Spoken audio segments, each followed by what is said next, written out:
what obstacles you encounter, you improvise, you adapt and overcome.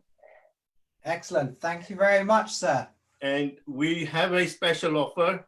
If you subscribe today, you will get 3 issues of Property Investor News magazine. We'll post them to you. And you also get this book written by 2 auction experts for free. We're putting the details in the chat. So just follow the instructions and we'll get them to you first class, ASAP.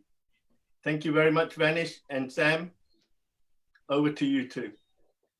Thank you very much. That's polished. I'm very impressed by your technology. I'm sure you and Richard have been doing this a while now. so my question is very quickly, how many webinars or online seminars are you attending now? You really want to know? Yes. I think how have you adapted? About 6 a day. Whoa. I told you, you can never stop this man from getting online and meeting people. So at some point in your journey, please make sure you say hello to Ranjit. He's pretty much at most of the major auctions and events and online. So you're keeping good, and we'll have a chat another time. Yes, Sam, are we ready to start? I'm gonna come on now. Yes, okay. So we're going to start. This is going to be the first Midas online networking evening event. Absolutely. So look at that. You've got the lighting, you've got the background, right? We just need a little bit of music, and you're ready to go. Absolutely. So I'm going to share my screen again now. Hi, Nikki. Good to see you, Nikki. Yeah. So yes. Okay. I'm going to share my screen again right now. Where was I? Okay. Again. Okay. I think it's this one. Okay, yes. Can you see my screen right now? Yeah, can you see? We can see your screen. Okay, again, wow, we've gone live now on Facebook. So if you all want to if you can go on my timeline, please, and you can share on your various timelines. If you want to share, please. By the way, thank you and welcome to the first Midas evening event to be held virtually. So thanks to Vanish and Stephanie for tonight. When we discussed about having this event, we said to Stephanie we wanted to bring her in front of an audience at the Hilton Hotel for her to do her magic. But unfortunately, COVID has changed our venue to Zoom.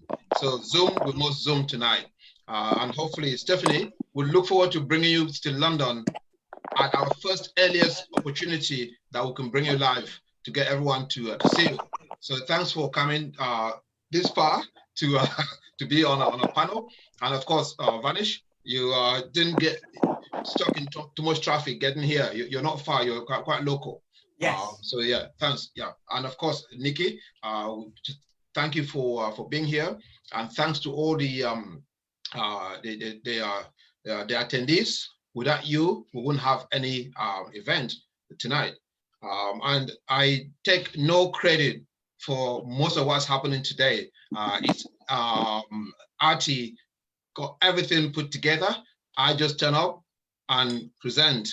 The truth be told, I will be seeing the PowerPoint presentation for the first time with you. So don't be surprised if I probably ask for Vanish to explain some of the things to me, because he might know them a bit more than I do. So so today, one always asks, how's your day? I've had a pretty busy day out trying to help Barnett, Brent, Harrow, Barnett boroughs sort out accommodation for homeless people. So I've been out doing some social housing, albeit families, but we are going to be looking at HMOs. I've got a question that I'm going to ask Nikki later about HMOs and Stephanie. But before we go I'm going to do a couple of minutes just explaining what Midas. By the way, most of our last couple of Zooms, there have been people that have been to our events before. I think, which again, thanks to Stephanie and that we've had so many people today who are on for their first time, who are, well, of course, fans of Stephanie, which is quite good, which is why we try and bring diversified speakers to our platform, because they bring with them different fans out of London.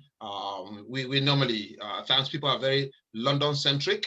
What we've been doing lately is getting a lot of speakers from out of London to be able to increase our reach and be able to bring in some of the experiences that you have out of London to us in London. So Midas, who are we, Midas?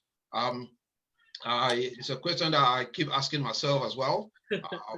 Yeah, well, okay, RT's got a good one here, this caption, that the famous last words, that we will be back. Like I said to Stephanie earlier, we will be back in the room, and as soon as we get back, we will be calling you back to London.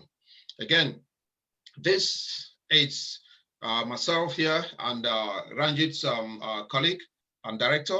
We were discussing how we're going to take on the world with the market picking up. This is probably a few weeks before lockdown. We thought we had the whole world at our feet. Unfortunately, we still do, but not at our feet, but to our fingertips this time. So so times are changing. Before I go on to say who Midas are, on Saturday, we've got an event coming up on Saturday, which we have a workshop a whole day from 9:30 to probably 5:30. At times we go on to quite late. Actually, it's a workshop, a very practical workshop on how to deal and get the most out of property auctions. For anyone, it's my belief that auctions will be the preferred route to market after the lockdown. What's happening is the last auctions were half okay because we had done most of the viewings before the lockdown. So a few houses that didn't have viewings were quite difficult to sell. So those that had enough viewings actually sold.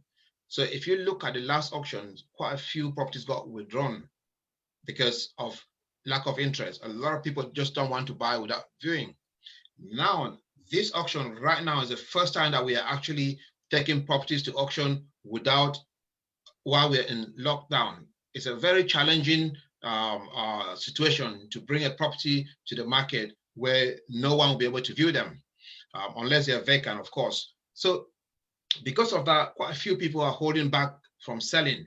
They only want to sell after lockdown. So what's going to happen is the next catalogs will be very slim. Say Auction House London, we closed the catalog yesterday. They normally do maybe 180 lots, 150, 180. They are doing about 80 lots, 60 to 80. And most of the lots are land banks, land pieces of land, which are easy to view. So why am I saying all this? What's going to happen is come after lockdown, there are vendors that have to sell, committed sellers, not necessarily motivated or desperate, but they have to sell for business reasons. Those they will have to sell afterwards. So I can envisage a lot of properties coming to the market. And those kind of buyers or sellers want the certainty of sales. No one wants to sell through an estate agent where you think you have a buyer and then maybe you don't have them again, they disappeared. So we would have a situation where people that have to sell, committed sellers, will be looking for committed buyers. And the only place where you can get committed sellers and committed buyers are at auction. So we want to use this lockdown time to prepare you for that occasion of going to auction. For that reason, apart from having the pleasure of myself and Ranjit all day talking to you about from 9:30 to 5:30 or 7, as we normally do, we offered you 2 guest speakers are coming in. David Sandeman, everyone knows if you want to buy a property in Manchester, you go to Zoopla or Rightmove. if you want to buy a property at auction, you go to EIG. EIG is the Rightmove, the Zoopla, the Alpha, the Omega, and the Bible for anyone that does auctions. So if you are free, you don't want to miss listening to David. David will be on Saturday. We've got Ranjit, we've got David, and we just thought, oh my God, that's so boring. We might as well bring some pretty face on. Like tonight, we've got 2 pretty ladies on the panel. So we thought on Saturday, we might as well spice it up and bring someone that's got the beauty and the brains. That we thought Yasmin, a top senior property lawyer in Mayfair, will be on to give us the lowdown. The biggest challenge buying properties at auction is the legal pack. So Yasmin will be there to give us a lowdown on auction packs, how best to view your auction packs before you actually buy a property. You review, get the legals. Like I said, the most important document in a legal pack is the one that's not in there.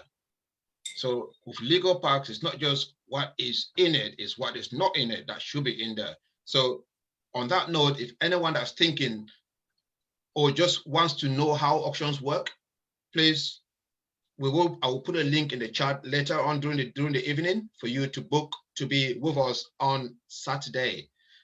So on that, I'll move on to other events that we've got coming up. We've got our auction house event coming up. We've got an event coming up with auction house and network auction, which I'm going to send links.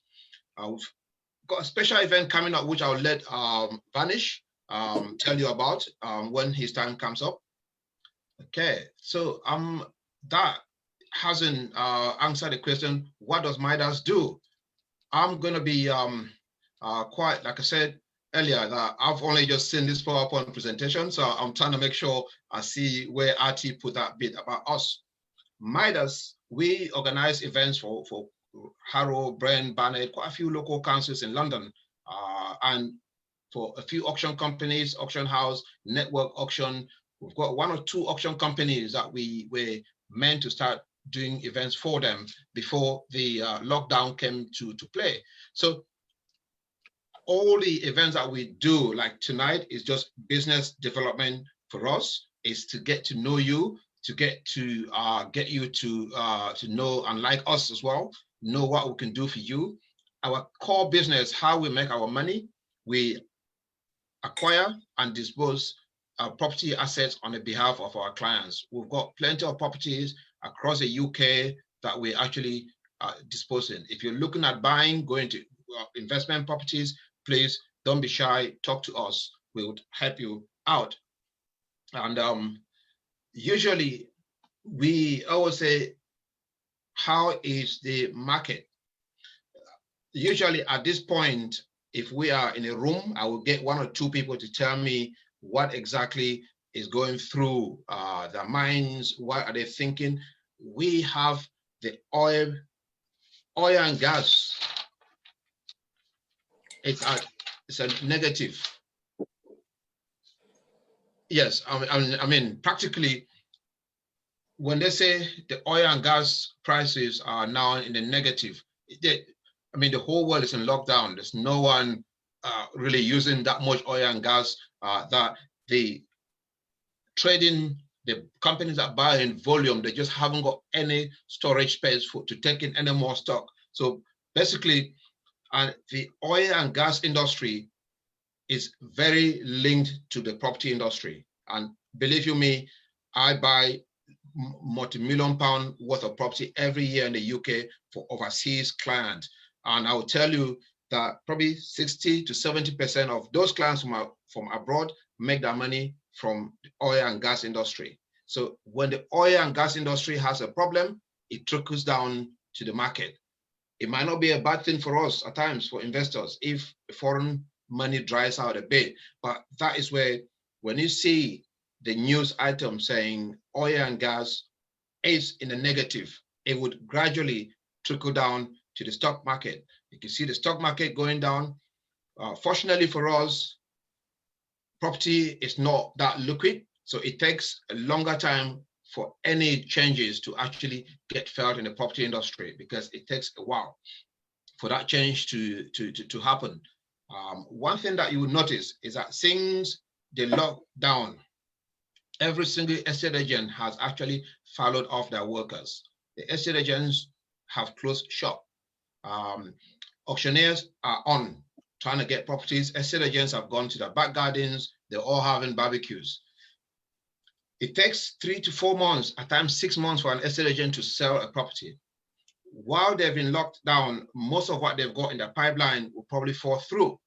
So when they come back, they have to start a new pipeline. So it will probably take 3 to 4 months before any changes actually trickles down to the high street, to be felt on the high street. So in terms of the market, we're not going to actually see the effect of the COVID that much with the estate agents until when they come in. It takes them maybe about a month to go get properties on, and they will actually see what's happening on the high street. But for now, the best place to actually get the temperature of the market is from the auction room, because auctioneers, we react in a 7-week cycle. In fact, weekly. If there's an auction today that doesn't do very well, let's say a Salvo's auction that's not doing too well, also next week will react to it. It's only the auction industry that reacts to change. Estate agents, they don't even know what the next door is doing. They're in a tunnel, and they go to the tunnel until they come out, whenever they come out. Auctioneers don't think that way. So if you want to see what's happening in the market, look at the auctions. The auction industry is your best barometer for the property market. So usually we ask this question at our events, get people to say who's selling, who's buying. Is anyone selling a property right now? And if you just pop into Marcia. Sorry, Marcia, are you selling right now? Yeah. Yes, I am. Okay, what are you selling? I'm selling a 2-bedroom flat, and I'm actually in a process. Well, I was about to exchange until this came in. The public came in, so everything's at a standstill at the moment. Yes, because was it through an estate agent or an auction company? No, it was a private sale I'm doing. A private sale. So why has it come to a standstill?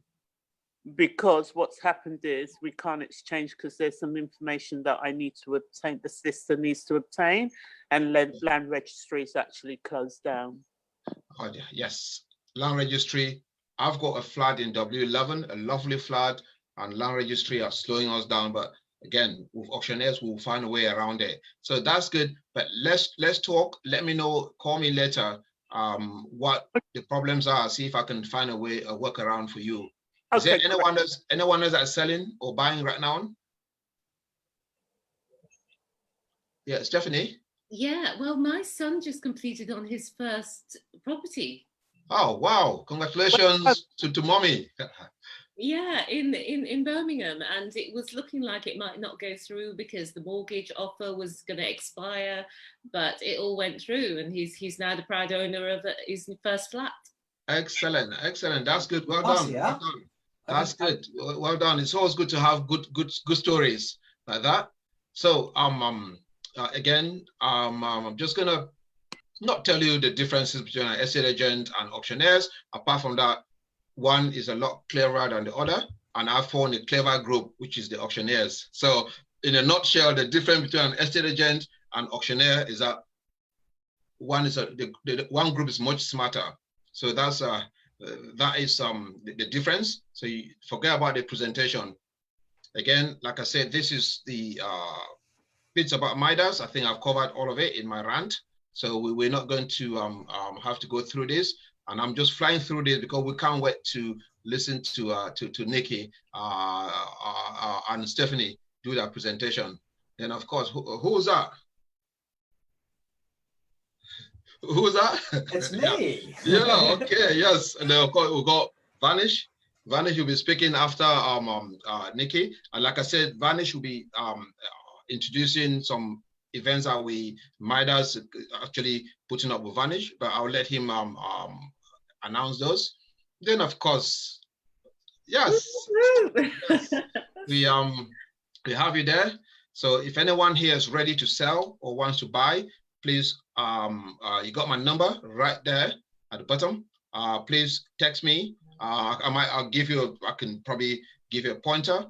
Might give you the best estate agent locally that you can deal with, or I'll see if we have a buyer for you, or if you're looking at buying, we might have something that we can sell to you. So please let me know if you need any help with that. Then, wow, they say consistency trumps intensity. Says, so whatever you're doing, just keep doing it. The people that come to the market, they're doing rent to rent, they're doing this, they go to every event for 2, 3, 4 weeks, for 1 month, and then they give up. You gotta be consistent. It trumps any intensity. If you're gonna be intense, like Ranjit, you have to be consistently intense. If you don't, if not, just be consistent. And I think on that, we will thank you and say again, housekeeping. I guess you all know where the fire exits are, and of course you know where the toilets. I hope. So if you do feel like taking a break, you just walk away and then come back. We will still be here. Stephanie, Hello. I followed Stephanie online for quite some time. Became a big fan when your videos pop up. I'm always watching them. You do some fantastic stuff down in South Wales, some lovely place. And I'm thinking, when next I'm out there, I don't think I need a hotel room. I would definitely, hopefully that you have some HMO that's not yet tenanted. I will be staying in there, which those are the only type of people that we always invite to come and speak at our events. People like yourself, we endorse the quality of work that you do out there. If you fantastic leadership, we follow your work and we love what you do. So I'm not going to label the introduction because I know you do a fantastic job introducing yourself and Nikki, all the good work that you do out there for your clients. Again, we are live. We've got about 85 people now on here, and we've got quite a few people on Facebook Live. So feel free to share. So the format of the event, Nikki and Stephanie, you would do your presentation, and then Vanish would speak as well. They would do a joint Q&A. We'll take questions from the audience, and I would look on the Facebook feed and see if there are any questions on Facebook. I will bring them in for Ross to answer. So without much further ado, I would hand over to Stephanie. Stephanie, do you have your presentation to share? Yes, I do. Okay, so what I'll do, I'll stop sharing my screen so that you can then share yours and take it on from there. And once more, thank you, and I'll hand over to you. Oh. Okay.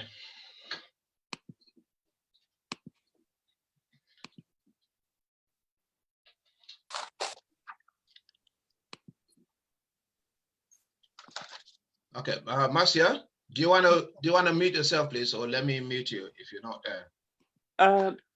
Okay.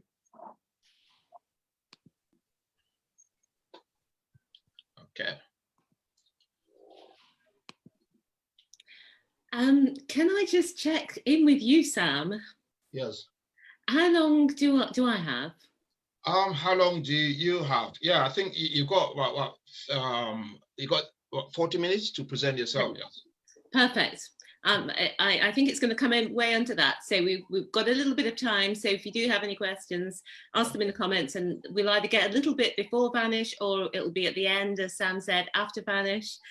Okay. So excited to be here. This is my first, Midas event online, and it kind of feels more together than you would think. You kind of feel a bit more connected, I think, than you would think so when people say an online event. So please really do give all your questions and interact with us in the comments. Nikki is going to be in the comments with you, answering anything as we go along, because obviously I'm going to be talking that I can't multitask. So lets me do my proper introduction, which is hello. It's Stephanie here from HMO Heaven and Rent Success. And you know, I've been in property now for full-time for almost 4 years, and it doesn't take very long for you to be able to replace your income with property and start to build up real wealth, put those foundations in place. And so I just want to know who here is new in property today and is just thinking about getting started. So if you're new, type new. If you're already doing HMOs, type HMO. And if you're in rent to rent, type rent to rent, just so that I can pick up a little feel of you know, what stage you're at.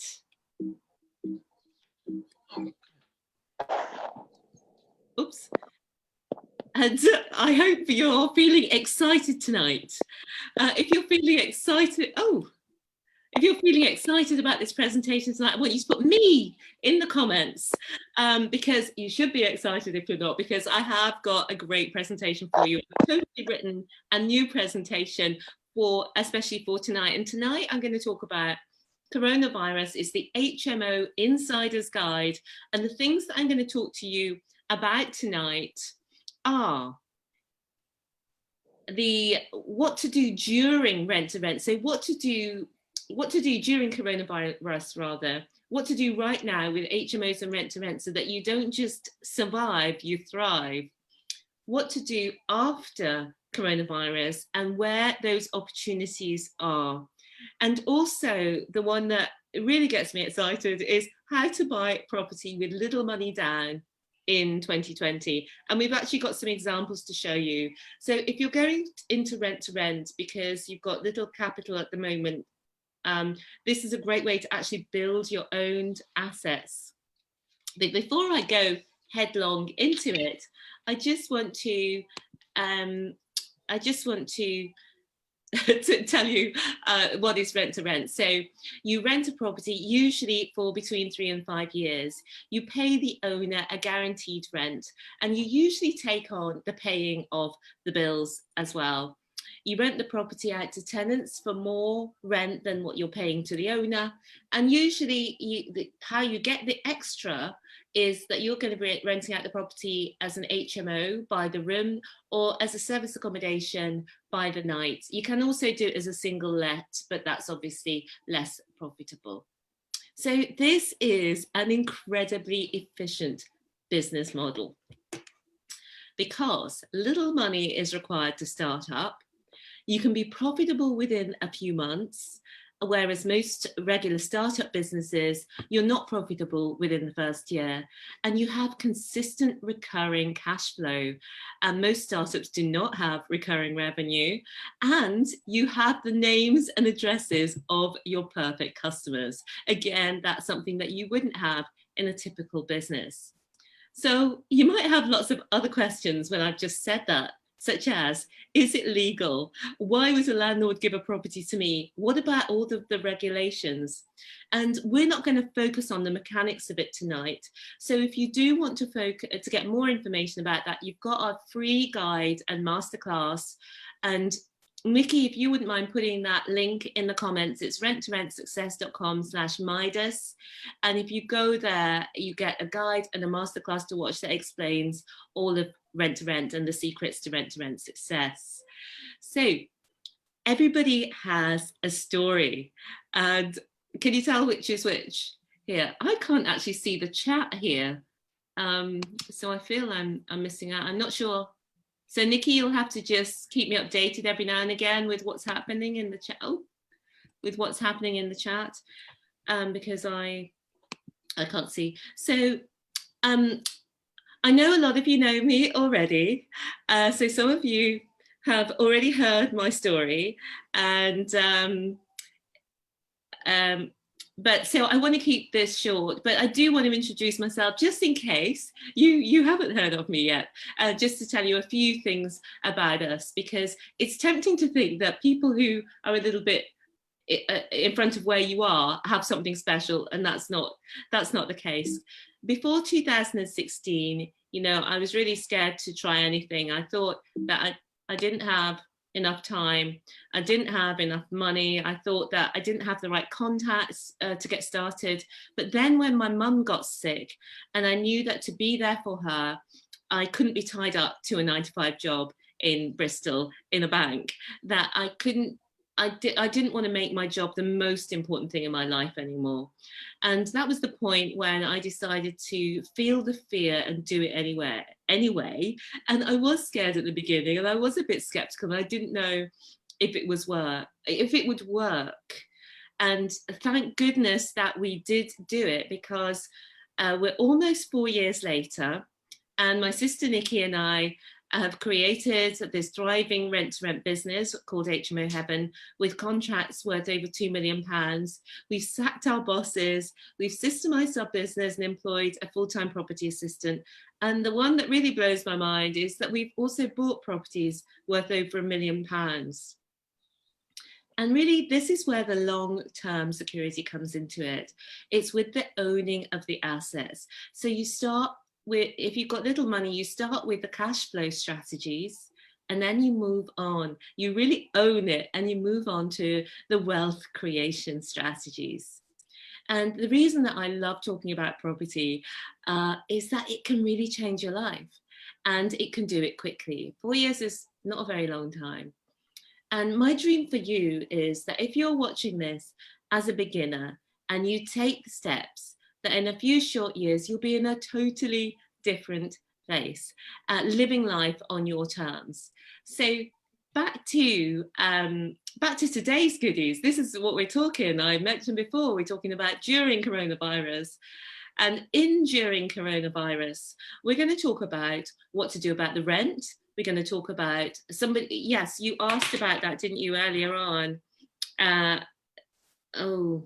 Was it Serge? Serge, I think it was you, asked about rent payments. What to do about the rent if people can't pay the rent. Oops. What to do about the voids, where you've got empty rooms that you can't refill because it's locked down. With the rent to rents, what to do if you can't pay your landlord. And when you're getting started in rent to rent, is now the right time? And I'm going to give you the honest answer. So it's worth sticking around. So what to do about the rent? So what's happening is that, like many landlords, you might be concerned about how to manage your finances while we're in lockdown due to coronavirus, because many businesses have closed, many people have been laid off, and many of your tenants have voids where you've got empty rooms that you can't refill because it's locked down. With the rent to rent. And what's that? Oh, okay. Okay, great. I think Sam needs to mute. Oh, right, okay. Okay, cool. Many businesses have closed down, and so basically lots of your tenants might not be able to pay the rent. The government has put a 3-month delay on evictions, which means that for the moment your hands are tied, and the tenants have been told that they can get that you're getting a 3-month mortgage holiday, which is a total fantasy land, not true. And so as a landlord, you've got your mortgage to pay, or maybe you've got your rent to pay if you're the rent-to-renter, and maybe the income from your normal job or from your business has stopped. And then now this on top of it. So you want to support people who genuinely need, while weeding out anyone who's trying to pull a fast one and get a 3-month rent holiday. So what should you do? And this is where our 3-step plan comes into play. And the first one is to communicate. And some landlords have been keeping their head in the sand and not getting in touch with tenants in case the tenants use that as an excuse not to pay. And we are of the view that it's important for landlords to act first. And the news is telling the tenants every day about these so-called holidays. So it's better to get in there first rather than adopting a wait and see. And we chose to do that by email rather than phone. And this is the reason why. There's an audit trail, so no one can say that you said something you didn't say. And that the tenants have time to think as well. You know, an email gives them time to plan. And we've set out a process which will encourage the genuine but deter the chancers. So this is gold, what's in here. So do take notes if you do have tenants. it's what to include in that email, that we hope they're well in this uncertain time, that we won't be making them homeless, obviously. Well, the government's not letting us, but we wouldn't do that anyway. And we won't be charging late rent fees during this period. But we do stress to pay your rent as normal if you can. Let us know if you anticipate any difficulty in paying, to claim the money that you're entitled to, and we explain the help that they can get from universal credit and, you know, from the furlough scheme as well. And continuing, rent is a priority, that the rent is still due, and if they pay on a payment plan, it still needs to be paid later. And we explained that the as seen on TV mortgage holidays are actually more of a pay later scheme, which is not actually available to all landlords. And finally, we tail it off with that we're here to help. So that's step one, communicating with your tenants. And step two is your secret sauce. This is the bit that people who are wanting to game the system will be stopped in their tracks, and genuine people will be able to move forward and opportunists won't. So this is where the step two is getting the information. And when the tenants contact us to say that they can't pay, we will send them this form, the rent payment plan request form, bit of a tongue twister. And that form tells us about the tenant's financial situation and circumstances, their proposal for the rent payment plan, and their universal credit application reference, if that's applicable, rather than available. So the payment plan can be whatever you agree with your tenants. And it might include that the tenant's making part payments now, and then they're going to make up the extra shortfall later on, maybe when their universal credit claim comes through, or something like that. So this takes all the uncertainty out of the process and gives both us and the tenants certainty about what's happening. So step two is the information. Then we go on to step three, which is the plan. So you heard me say earlier that as part of step two, the tenant proposes a plan. And in step three, you either agree the plan with the tenant. So the summary is that you don't have to kiss goodbye to your rent for 3 months. With this simple 3-step plan, you can help in genuine cases where needed, and also collect your rent as normal from most of your tenants. So step one, communicate. Step two, get the information. And step three, agree the payment plan. And this plan has worked really well for us. We've got just over 100 tenants, and over 90% of them are paid in full as normal. And the other ones are all on the payment plans. So we do expect all of those rents to come in. So next, moving on to what do we do about the empty rooms? The rent's okay because of what we've discussed, but what do we do about the voids? So at the moment, non-payment's not a big issue because we just talked to you about that. Because of all the government, it's really because of all the government support that's available for most of our tenants will be covered by that. But voids will be an issue because unless you can fill your rooms with key workers, you actually can't fill your rooms right now. And a lot of people might be moving out to move back home or whatever it is. So if you can't fill with key workers because your tenants don't want to share that risk, or because your property is in the wrong location. But let me talk first. If you can house key workers, then this is the ways to fill your rooms right now. And this bit is gold dust as well, because you might not have all of these on your target. And this is a real gold mine that you will be able to fill your rooms from if you can house key workers. So obviously everybody thought of the NHS, but you've also got supermarkets and fulfillment centers like Amazon, which has a lot of staff, and they'd be perfect for HMOs. Local authorities for emergency housing. You've got the charities that support vulnerable or at-risk groups, and you've got the recruitment agencies for the key worker roles. Now, the recruitment agencies are a really fantastic contact because they're bringing people into your area. They're not just recruiting local people, they're bringing people in from other areas, so they're a great contact to have.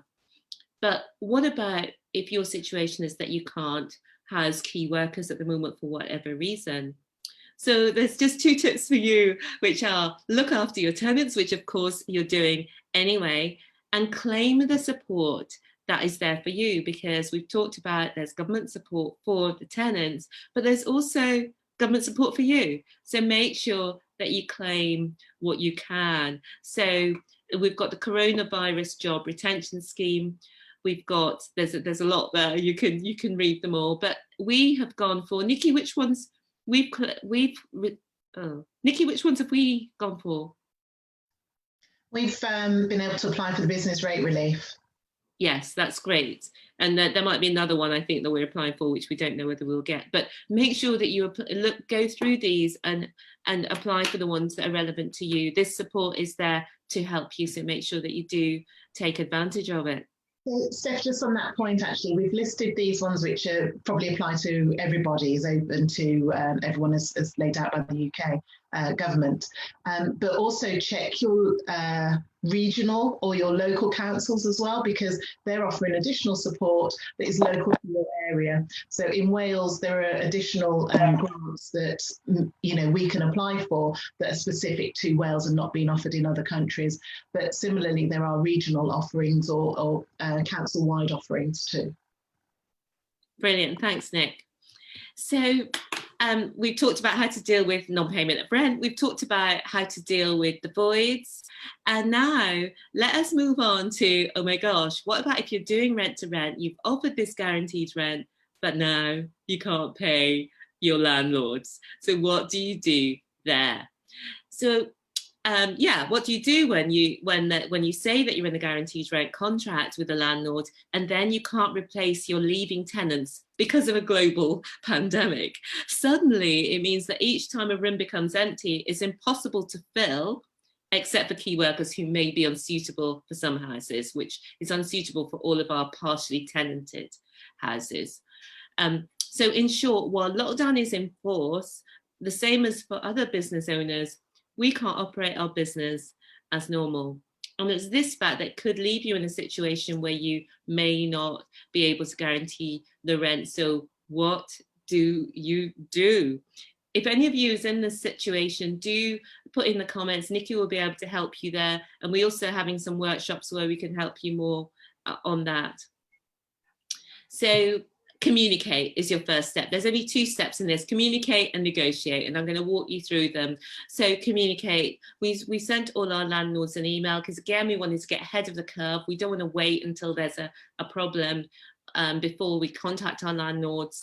And I just want to say to you, don't feel bad because you can't manage in this situation. Accept that this is something that even governments can't cope with. They're struggling to manage it. So the communication, as we've mentioned, that you have with your landlords is very important, and it's important to get that message right. And we feel that we've hit the right notes with the email that we sent to our landlords. So what was in that email? Well, first of all, we acknowledged the landlord's concerns. We reminded them that we've never missed or been late for a payment. We've had relationships with most of our landlords for some years now. But we signposted that there are threats to our normal business operation that are outside of our control. And we've pledged to stay in touch with them. So that was just the opening. At the moment, we're still paying the full rent, and we hope to be able to continue to do that. And this email was well received because we have built up a lot of good faith with our landlords, as I say, because of our years of previous good service. And that means when the challenging times come, it's a bit easier because everyone can see that we're all in unprecedented times. So that's the first part. The second part is you then got to negotiate. So my personal aim is for all our landlords, and I would love for you to be the same if you are an agent or doing rent to rent, is that they think, I'm so glad that I'm with HMO Heaven. I'm so glad that I'm with HMO Heaven. So our goal is that we continue to pay the full guaranteed rent, even though normally our voids rate is between 0 and 1%. At the moment, it's 4%. And come the end of this month, it'll be going up to just over 10%. So that's super, that's crazy high for us. And we won't be able to refill any of those rooms, as we mentioned earlier. So your situation might be different. And you might not be able to afford to fill the gap. So I think if you can't afford the rent, you need to look at the numbers on your deal. Is this a good deal anyway? Was this a good deal before? Will it be a good deal after? And make that decision, and then make a proposal to your landlord. That might be to return the property and, you know, come out of future liability because for whatever reason. But you need to make the proposal and then communicate the proposal. Why? So the proposal may include a reduction in the rent on a temporary basis while we go through the situation that we're going through. And I hear some people talking about the idea of doing a profit share. Now, I think if you're a guaranteed rent operator, I would suggest that you don't do a profit share. The landlord shouldn't be involved in the profit. The profit is what you get from running your property more efficiently than it was being run before. You add that value, and some of that value comes to you. So what we suggest is doing proportional rent. So let me give you an example of what I mean by proportional rent. So if you had a 5-bed, I've done this to make the numbers really easy. If you had a 5-bed and you're paying £1,000 a month rent for it, each tenant, you're paying for each tenant £200 in rent, which makes up to the 1,000. So if you've only got 3 tenants, you'd be paying £600 in rent, and you wouldn't be paying for the 2 empty rooms.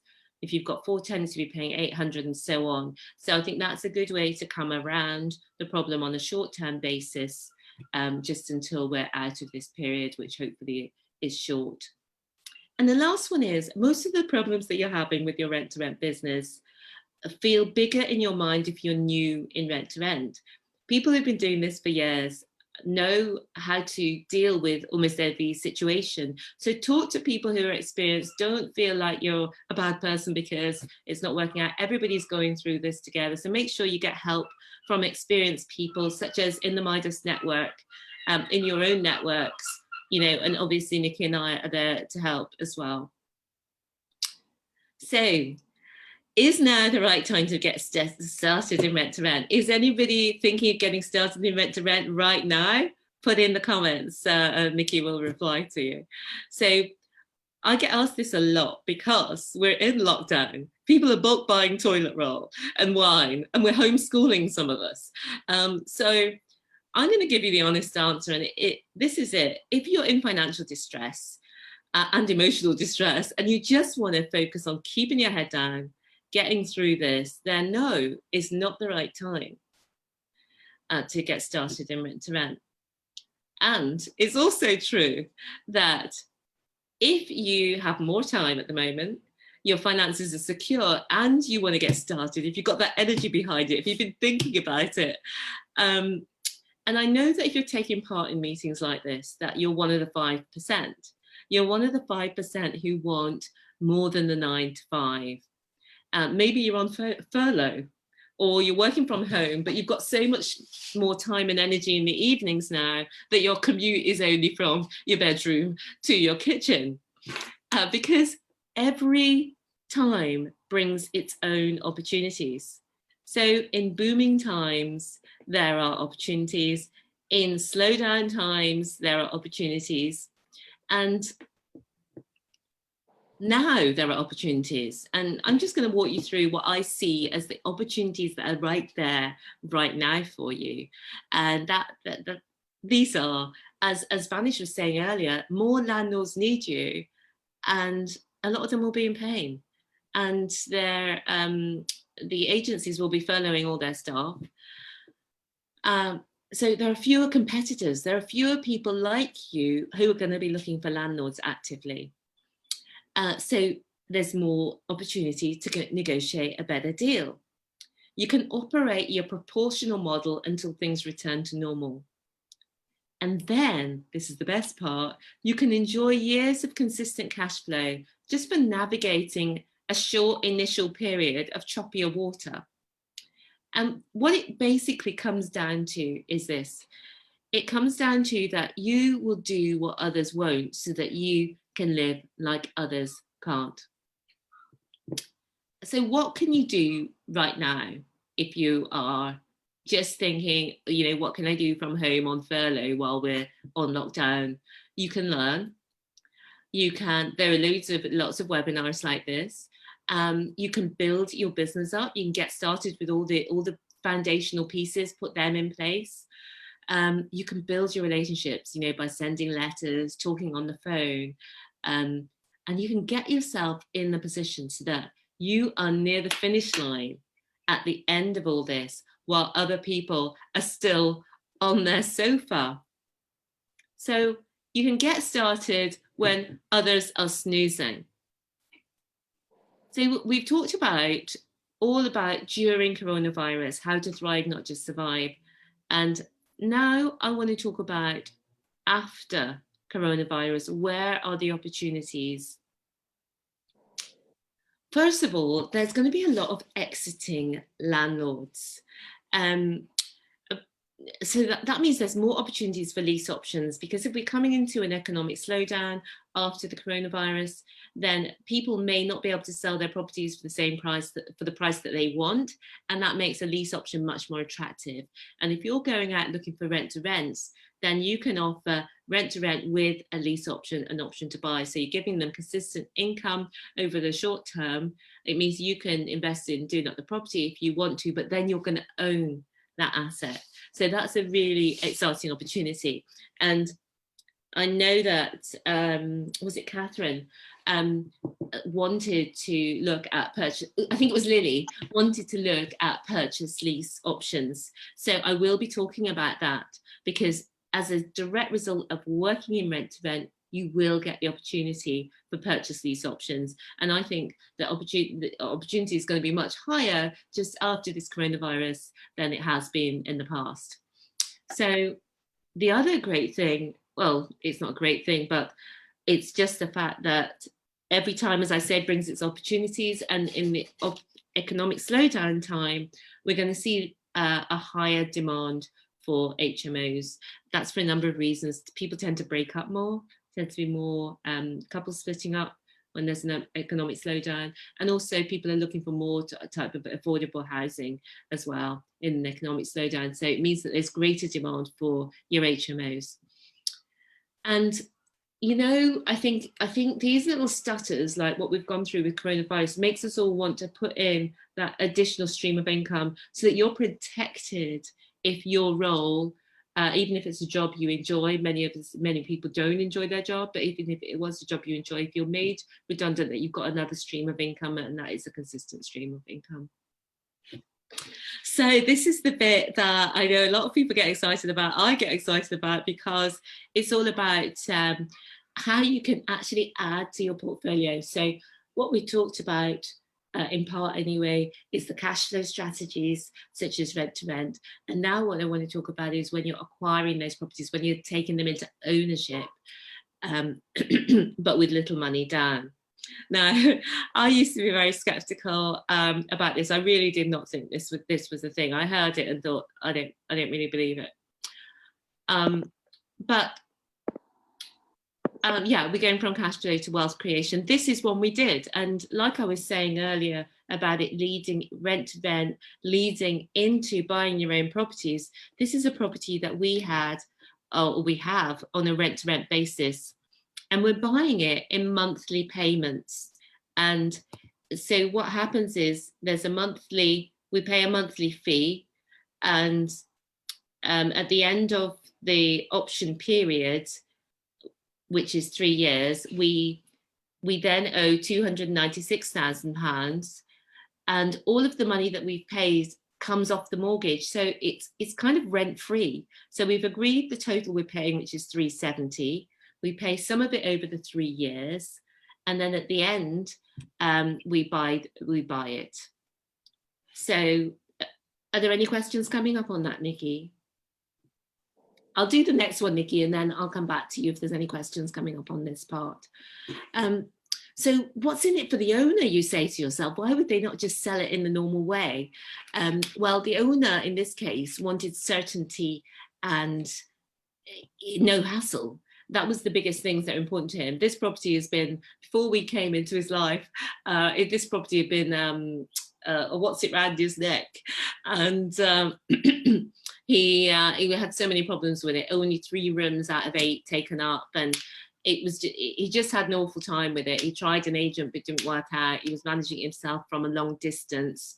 And so when we came in, did it up, offered guaranteed rent, etc., He immediately got it valued once it was all rented out, and the valuation came in at the price he paid, so he was happy to go ahead and sell it to us, and just didn't want to look at it into any further.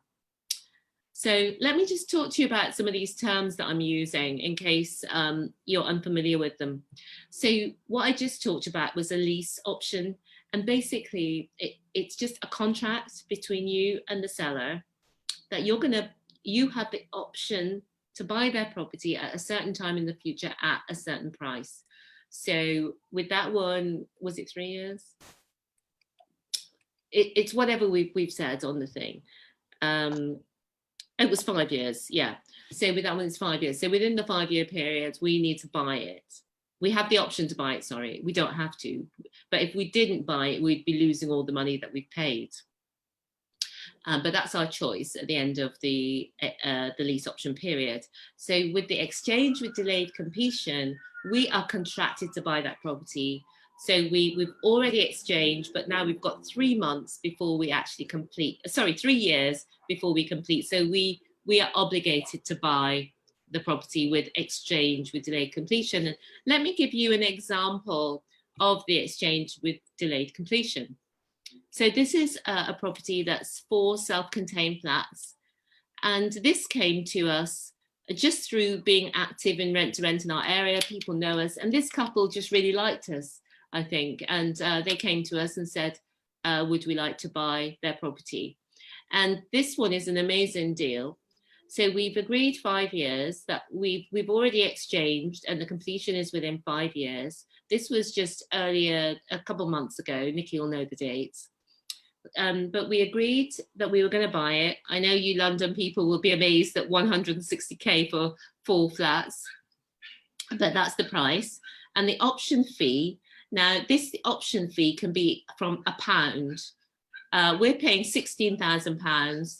And you might think, well, you might think 2 things. You might think, whoa, that's a lot of money. I thought you said with little money down. Or you might think, oh, that's a great bargain.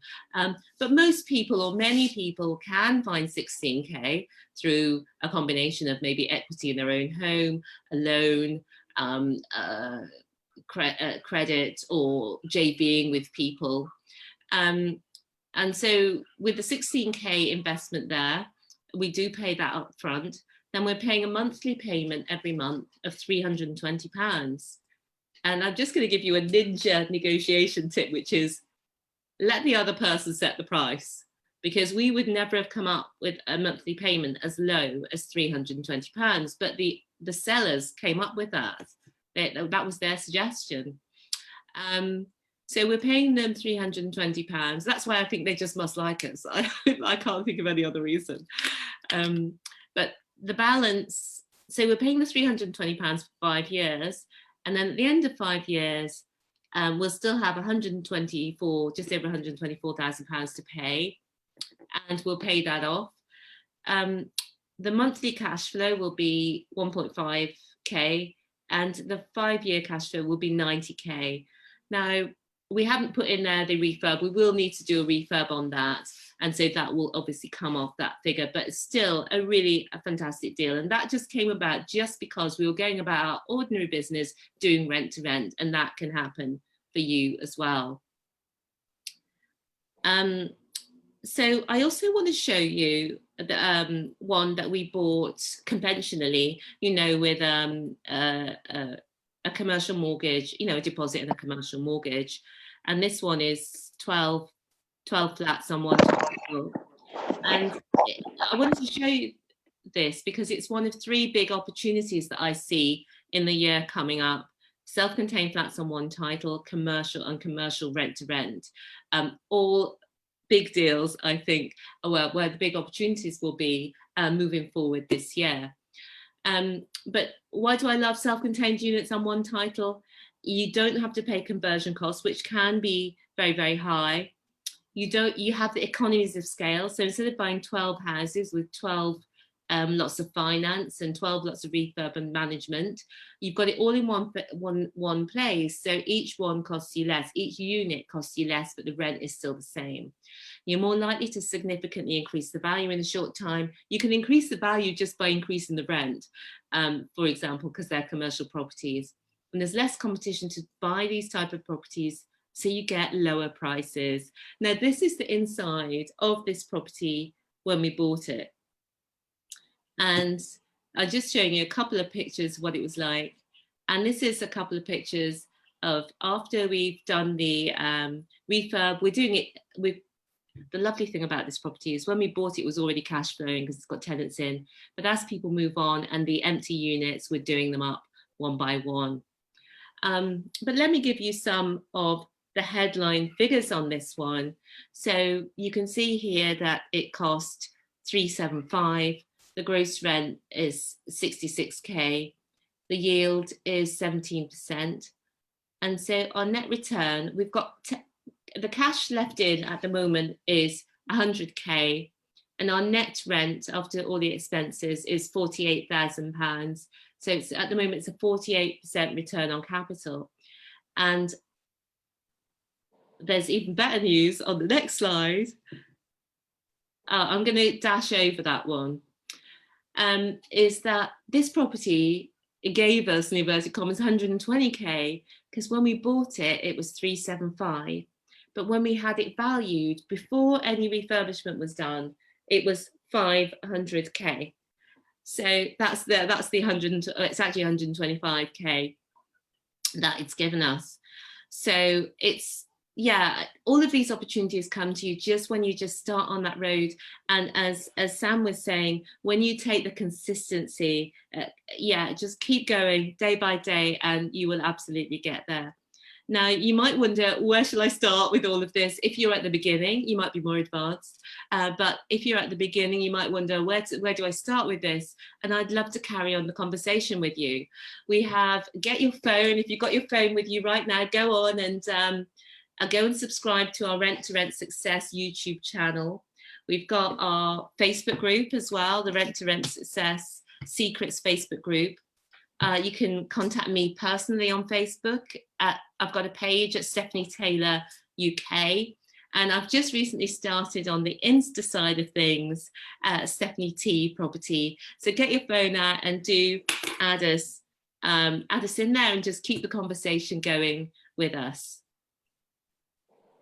And if you know that you're interested in Rent to Rent, then you can get our free guide, and there's a 90-minute masterclass where we go through a lot of the things that I couldn't go into today about Rent to Rent. So if you think Rent to Rent could be for you, then, and you've got some time while we're, well, not off, but while we're locked down, then do go renttorentsuccess.com /Midas. You'll get the free resources all there. But you know what? It's bigger than the money. We have focused on what is our mission, what our mission is, and what do we want to do in life? What do we want this to be about? And we've boiled it down to this, that it's about believing bigger, being bolder, and being a game changer. What I mean by this is that for all those decades that I stayed stuck and did not get started with this, I waited till I was in my 40s before even having the bravery, the courage to sort of leap forth. And a lot of us don't believe big enough. And wherever we are right now, there's always more to go for. Oprah still has coaches. So you can still carry on. So I urge you, wherever you are, whatever stage you're at, believe bigger, be bolder. Is all about not hiding, because so many of us hide and don't want people to see, don't want our family to know, or don't want friends to know in case they criticize. People will criticize, but we have to be bolder, stand out, and be, you know, stand up to be seen, and believing and moving forward in your dreams. And the final one, and the one that I'm most excited about, is being a game changer. And getting involved in property, it really means you can be a game changer in your life, in your family's life, in your community's life, and in the world. And that is what's really exciting to me. And recently, Nikki and I set it up so that anybody who buys our Kickstarter program, we pay for education training, business training for people in Zimbabwe and Malawi. And it's such an amazing feeling. I know many of you are already giving, but I encourage you, whatever your business is, whatever your job is, whatever level you're at, to give what you can afford, because that feeling of being a game changer and being able to change things through your wealth creation is just nothing beats it. So yes, this is where we're helping with the businesses in Malawi and Zimbabwe. And the great thing about this is that everything you need to succeed is already within you. You just need to let yourself go into your greatness, lean into your greatness, because we do spend so much time holding our own selves back. So wherever you are, I just invite you again, believe bigger, be bolder, and be a game changer for good through the power of ethical property investing. And finally, we are here to help. And I'm going to talk over to Nikki and say, I'm not sure how we're doing for time and if we have time, or even to Sam to say, I'm not sure if we have time for a few questions before Vanish or whether we wait till after. I don't know how I did. Oh, Stephanie, you done? Yes. Okay, thank you for that brilliant presentation. That was very informative. Are you totally done? What about Nikki got anything to say before we go to Vanish? Do we in the chat? I know it's there. We should give a round of applause. So we should do in the chat. Can everybody in the chat say, "Well done, Nikki"? Because normally we do a round of applause, but unfortunately, one of the holdbacks of online is. Well, you can do that. I'll do the round of applause. Yeah. I shouldn't be clapping myself. I know. But it's good. It's good that you see all the comments in there. That's a brilliant presentation. Excellent. Yeah, Nikki, do you want to have maybe a couple of minutes before Ranjan goes on? Just say a few words, and then before us, I'm gonna say Ranjan before we'll get Vanish on. I feel complimented.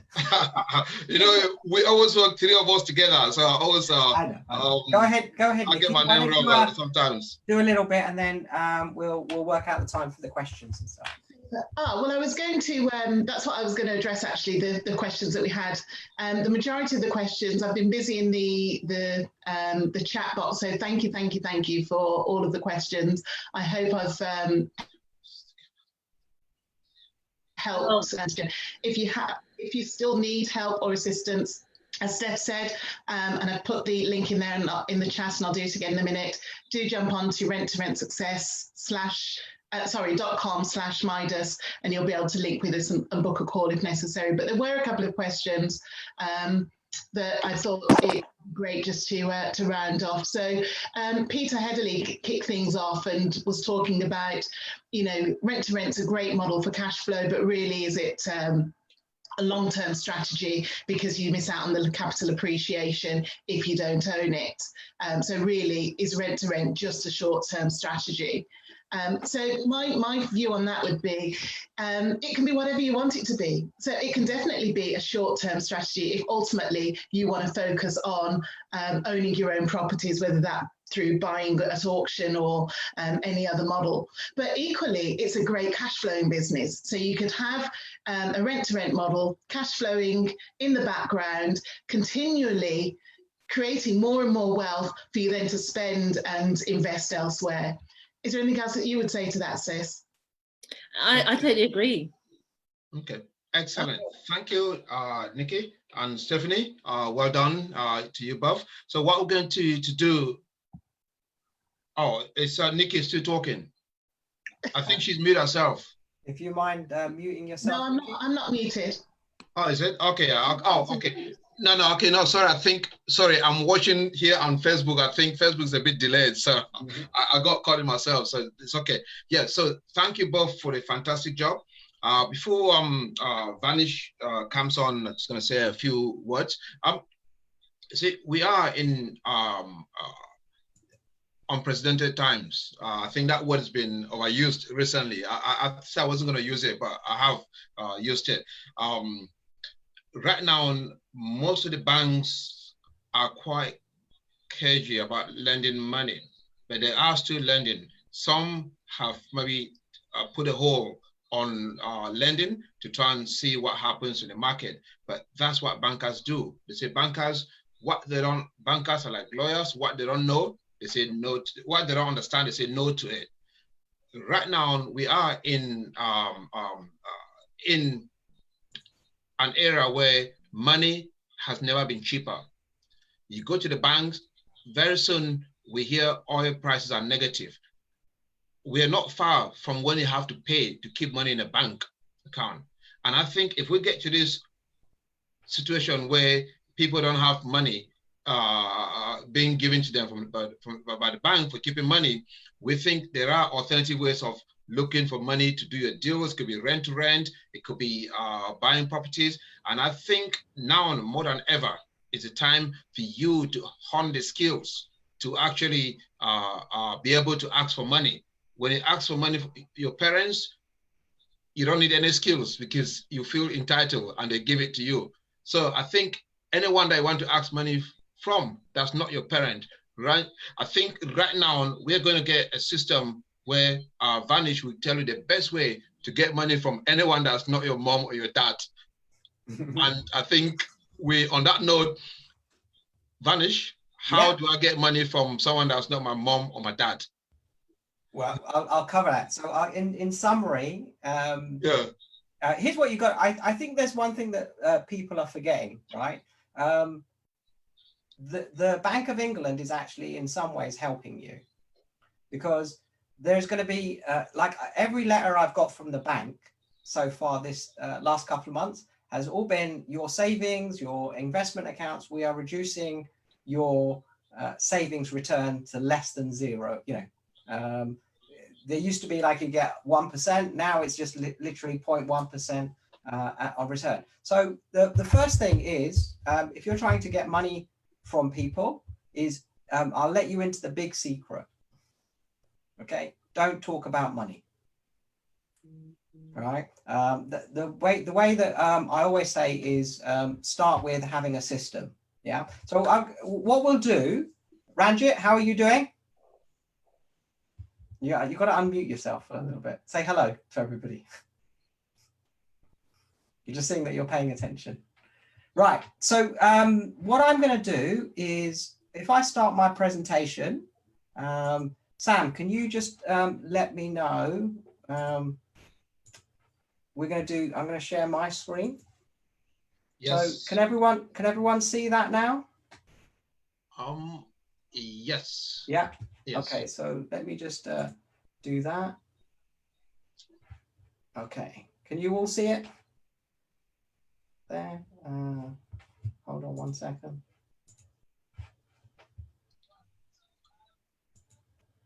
Right. Okay.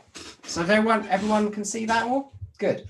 So what I'm going to do today, really, and this is just to add on to what Stephanie was talking about, is at some point in your property journey, you are, I always recommend to people, start with low cash strategies, right? And for example, rent to rent. And the main reason that you should be thinking about rent to rent is it forces you to learn the mechanics of the business, how to find tenants, how to negotiate with landlords.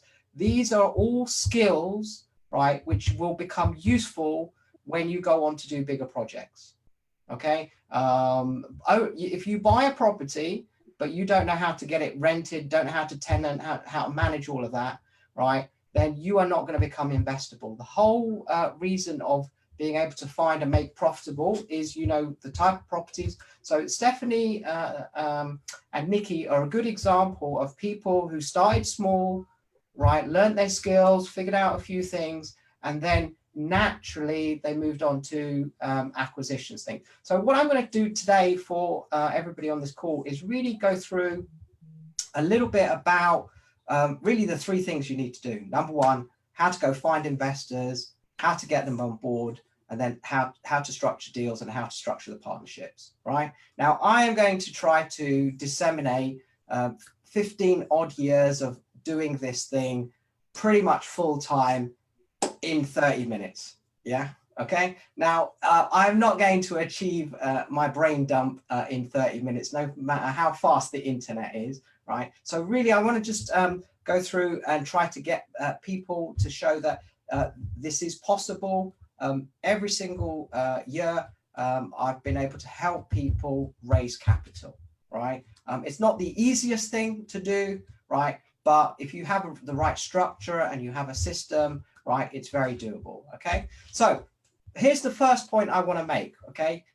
You are in lockdown, you have time, right? This is the wealth warning that I give before any presentation, which is if you do not spend enough time, right, learning how to make joint ventures work, right? The result of not learning that skill is you will be like everybody else, where you'll have to work for somebody probably for the rest of your life. So I give this warning because I say this is what's going to happen if you sit on the couch potato for doing that. So the fact that you're on this call means you're taking proactive and you're putting some time in, right? And I give this number of 100 because I want to be fair with people that you're not going to learn this skill like in an afternoon or in 5 minutes or being on one webinar, okay? Right? You pick that number 100, do what you can, all right? And each year, the more time you put into these skills, the greater the payout will be. You can do it on the evening, you can do it at the weekend,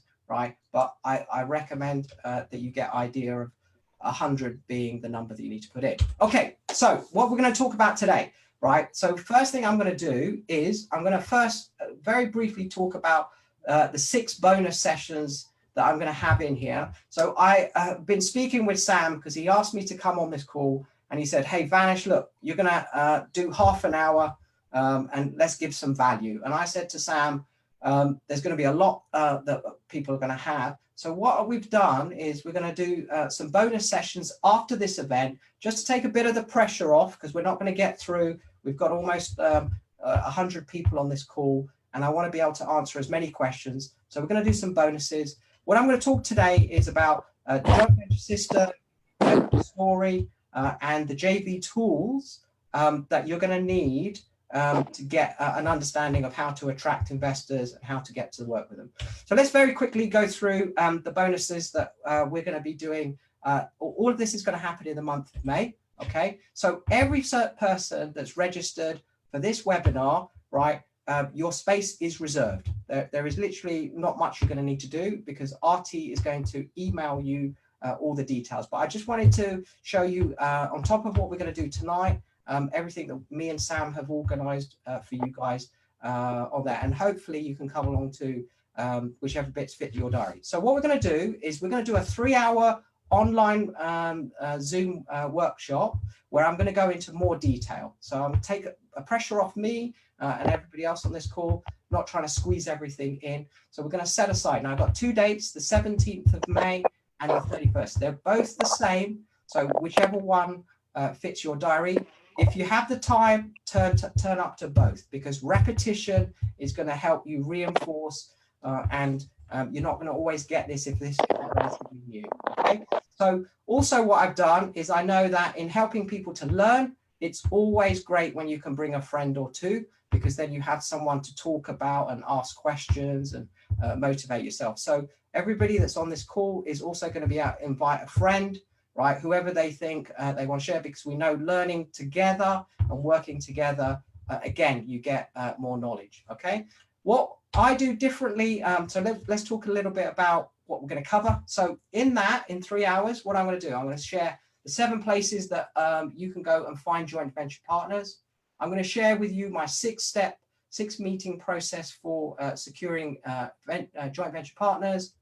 We'll cover all the tax legal issues that you have when you approach people. And then I'll also talk about how to set up your corporate structure so that both you and your joint venture partner can maximize profits. Okay, so that's what we're going to all cover. Now, what I do a bit differently is in just not teaching, it's also about taking questions. So for every workshop, we have 2 Q&A sessions. One we do before, right? Now, I always do a pre-Q&A session, because what we want to understand is, what are your questions? What things do you have about joint ventures? So then I can make sure, A, that the workshop is covering it, and also I can tailor it a little bit to address those questions. And then I also do a post webinar Q&A session to cover any things that came up after taking on the information, or things that you've got a bit of time to think about. And again, we're going to have all of those. So in theory, you have 6 opportunities to interact with me. And it's a bit like a buffet, whatever fits your diary, because I know you have other family commitments and all that. So in the month of May, there's going to be a whole bunch of sessions. Now, for everybody that's on this call, you're automatically guaranteed attendance. RT will set up the information. But unfortunately, as we have technology issues, and you may not get the message, if you can, take a picture of this page just to keep for reference. If you don't get a message from Midas or myself by Sunday, then visit these 2 websites, because you can book online. You can, if there's any issues, then you've got a message that you can send directly to RT, and all the emails for the sessions will come from RT. So I want to thank RT for dealing with all the customer service so that I can work on the content, okay? And all of this will be set through, and Sam will communicate this out to everybody, because we want to use this lockdown period to get people ready, so that when market opportunities come, you've got a good idea of what you're going to do. Okay, so everyone all good with that? Yeah. Okay, so now let's move on to your JV system. Okay, so one of the things that I always tell people is that all of you will have to create a system to enable you to raise capital. And all a system is a repeatable series of steps, which when you consistently execute will result in investment money coming into your property business every month. Right. So whenever I talk about people and they say, hey, I'm looking at doing joint ventures, my first question is, walk me through your system. Right. And generally, most people go, what's that? Okay. And that's why people get inconsistent results, because they don't have a repeatable series of steps. And so what I'm going to do today is I'm going to give you a bit of a flavor of what your system should look like, some aspects that you want to have, some do's and don'ts, and hopefully get you to a point where you can really attract investment. Yeah. So the first thing is, now, this is really to help people understand that when you have a system, it has components to it. All right. Now, I'm not going to have enough time today, but we'll definitely in the workshop cover a little bit more detail. And what I just wanted to do was get a few things today to help you hone on things that you can work on during the lockdown to help you get to a point where you're more investable, right? So I'm really only going to touch 2 things today, right, to enable people get. And the first thing that I'm going to do is always important, is to get the right mindset. And then I'm going to talk a little bit about how you communicate your plan to get people to see that you are a good place and a good position to invest. Okay, so let's move on with this here. So let's talk about mindset. All right, because if you're going to get money coming into your business, you've got to have the right mindset. So whenever I meet people and we're talking about joint ventures, I use these 2 pictures to really kind of describe the way that people are thinking when they're approaching joint ventures. Now, what generally happens is, I obviously you can see the first picture is what we call the dragon's den sort of mindset, right? You have that whole thing of you're going to end up walking into a room and there's a bunch of people, right, with a little table on the side with a pile of money, right? Now, I don't want to burst people's bubble, but the truth is Dragon's Den, okay, is a TV show that is designed for entertainment, okay? It is all fitted into a format, right, where you get 4 or 5 people, okay, and the stuff that happens there is not real. It's part of just creating entertainment. And so what happens is this mindset is that you have to do this kind of one pitch where you get a bunch of minutes and then you've got to provide all these numbers, right? Okay, and somehow the person is going to negotiate. And the reality is, from all the joint ventures I've done, from all the people I've worked with, right? Okay, that mindset is what paralyzes people. But a lot of people feel that they have to kind of go that. And what I say is, look, the professional mindset, very different. Okay, now in here, I've done this thing, which if we get this picture, is you've got to have the mindset that it's like taking someone, right, to Disney, right? There are a huge number of rides, and your job, right, is just to take them through one of the rides along the way. All right. And just like in all good Disney things, you have your little teacup, which is nice and safe, which is how you get people kind of warmed up. Then you get eventually to the more scarier stuff with the roller coaster. Okay. And the reason for doing that is so that you don't have this one aspect. You've got to learn to attract money. What most people do is they chase. The second thing is the professional mindset knows, right, that all investors, they come in different shapes and sizes. You get some investors who are very much numbers orientated, okay? Then you get some people who are emotional orientated, and then you've got investors that clearly know what they want, and then some investors, it's like every single time you meet them, they're changing their mind, right? So one of the things that you have to learn as a professional is do what I call the dynamic format, which is adjust your content to match your investor and present it in a way that they like to digest. Okay, so whilst numbers are important, words and images are just as equally, right?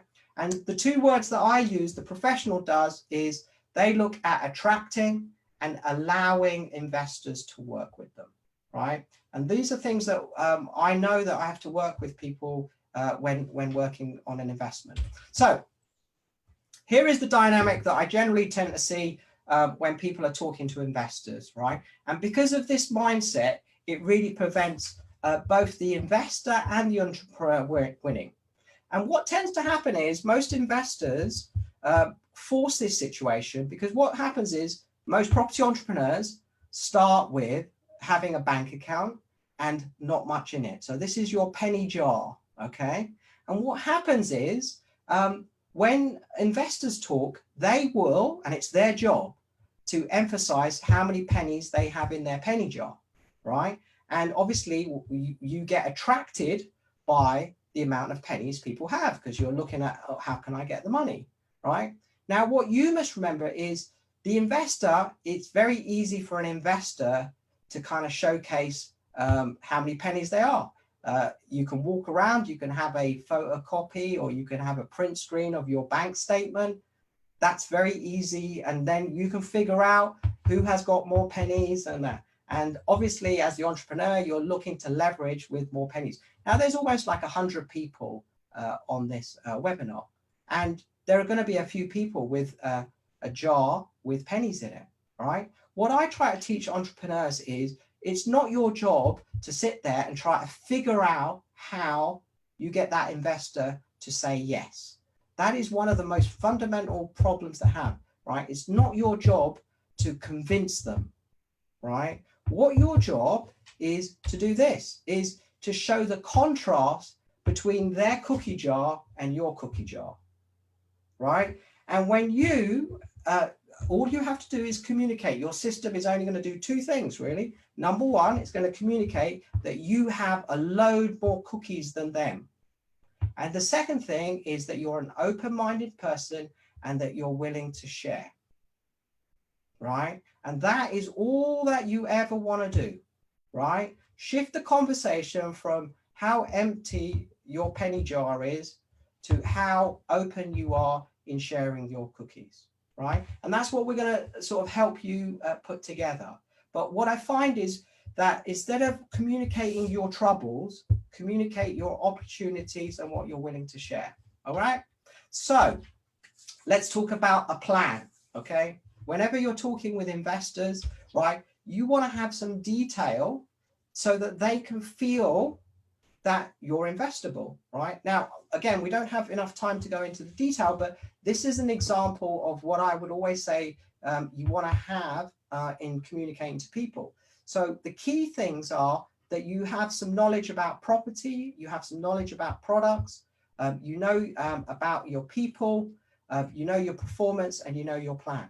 So be able to talk about the kind of deals. Now, if we look at Stephanie, we can clearly see she showed some pictures of the type of location, the type of properties, what kind of strategy, it's buy to let or is it buy to sell. Okay, now I'll talk a bit later a little bit about product, right? But the other thing is what's important is you want to share a bit about the people involved, okay? Because teams attract more money than individuals, right? So don't feel that whilst the property is what we call the hook, it gets the conversation started, right? To attract the money, right? Show that you've got an organized power team, right? Who are your board members? Who are the people that are providing the high level strategies? Do you have a coach? Do you have a mentor? So that it's not just based on you, right? Do you have a peer group that motivates you so that you can see that you're performing well? Okay. All of these people are important for an investor to see that things are moving forward.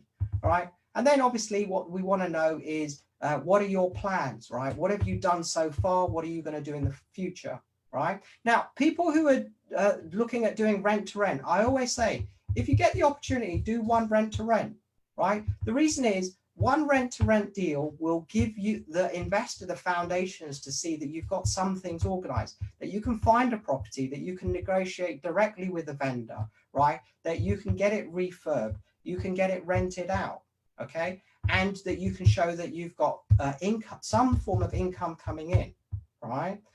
These are all skills that enable an investor to see your journey, all right? Now, the key thing is we should always talk about projects, okay? Because what happens is it's not about the project you do today, right? It's the projects that you're going to do in the future, right?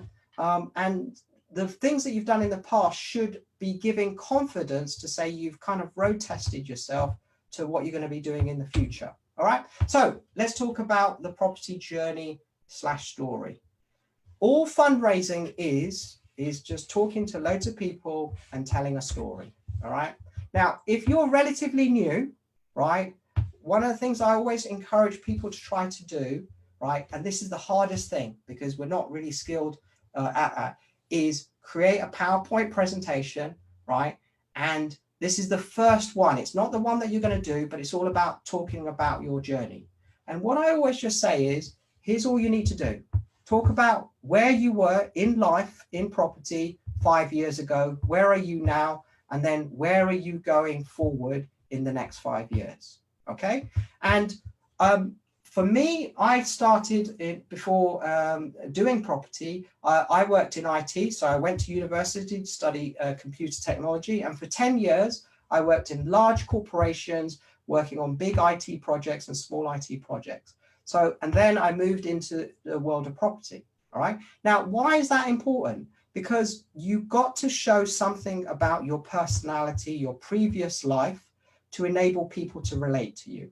Right. So I have plenty of experience working in large corporations, professional, and surprise, surprise, because of that, it attracts investors to want to work with me. So it's just as important to talk about your property journey as your non-property journey. Right. So what you want to do is figure out all the little things that you have done. Right. And also, you know, some of the things that you're not so great at or the things you're looking to improve, right? Again, what we're doing is we're talking about us as human beings to create that human connection, right? So by all means, talk about property and the investment, but make that maybe 20, 30%. The other bits about the team, talk about your personal successes and failures.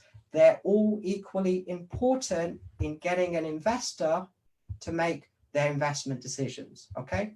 Again, talk about ideas, plans that you have, not just the past of what you've done, but what you intend to do in the future, okay? And you've got to practice this, right? Now, what are you trying to do, right? In your journey, I always tell people this chart here, this slide here, it talks about this will be your journey in property. Now, it may take 1 year, it may take 10 years. every single person, right, who gets to full-time starts at number 8, right? We call this the website visitor or follower. There is at some point in my journey, right, we all start at that homepage called Google. We type in a bunch of words and we go to a website, okay? And then eventually, you find Sam and the Midas group, and you attend an online event or a live event, right? And always in your first event, you're going to be passive. You're going to be sitting at the back of the room, right? Not really wanting to talk to everybody, not wanting to engage because you don't feel you've done enough, right? Then you come back, you get a little bit more confident, then you become an active, you start engaging, right? And then you start getting involved in the community. So you come to an event and people kind of get to know your name and you start there. And then eventually you work all the way up to becoming community leader, right? This is when people start messaging you, start contacting you, right? Now, why is this important? What happens is the more you get connected, the more people get to know you, the more people start seeing you friendly, you'll get invited to come and share your knowledge. People will ask you, hey, can I buy you a coffee?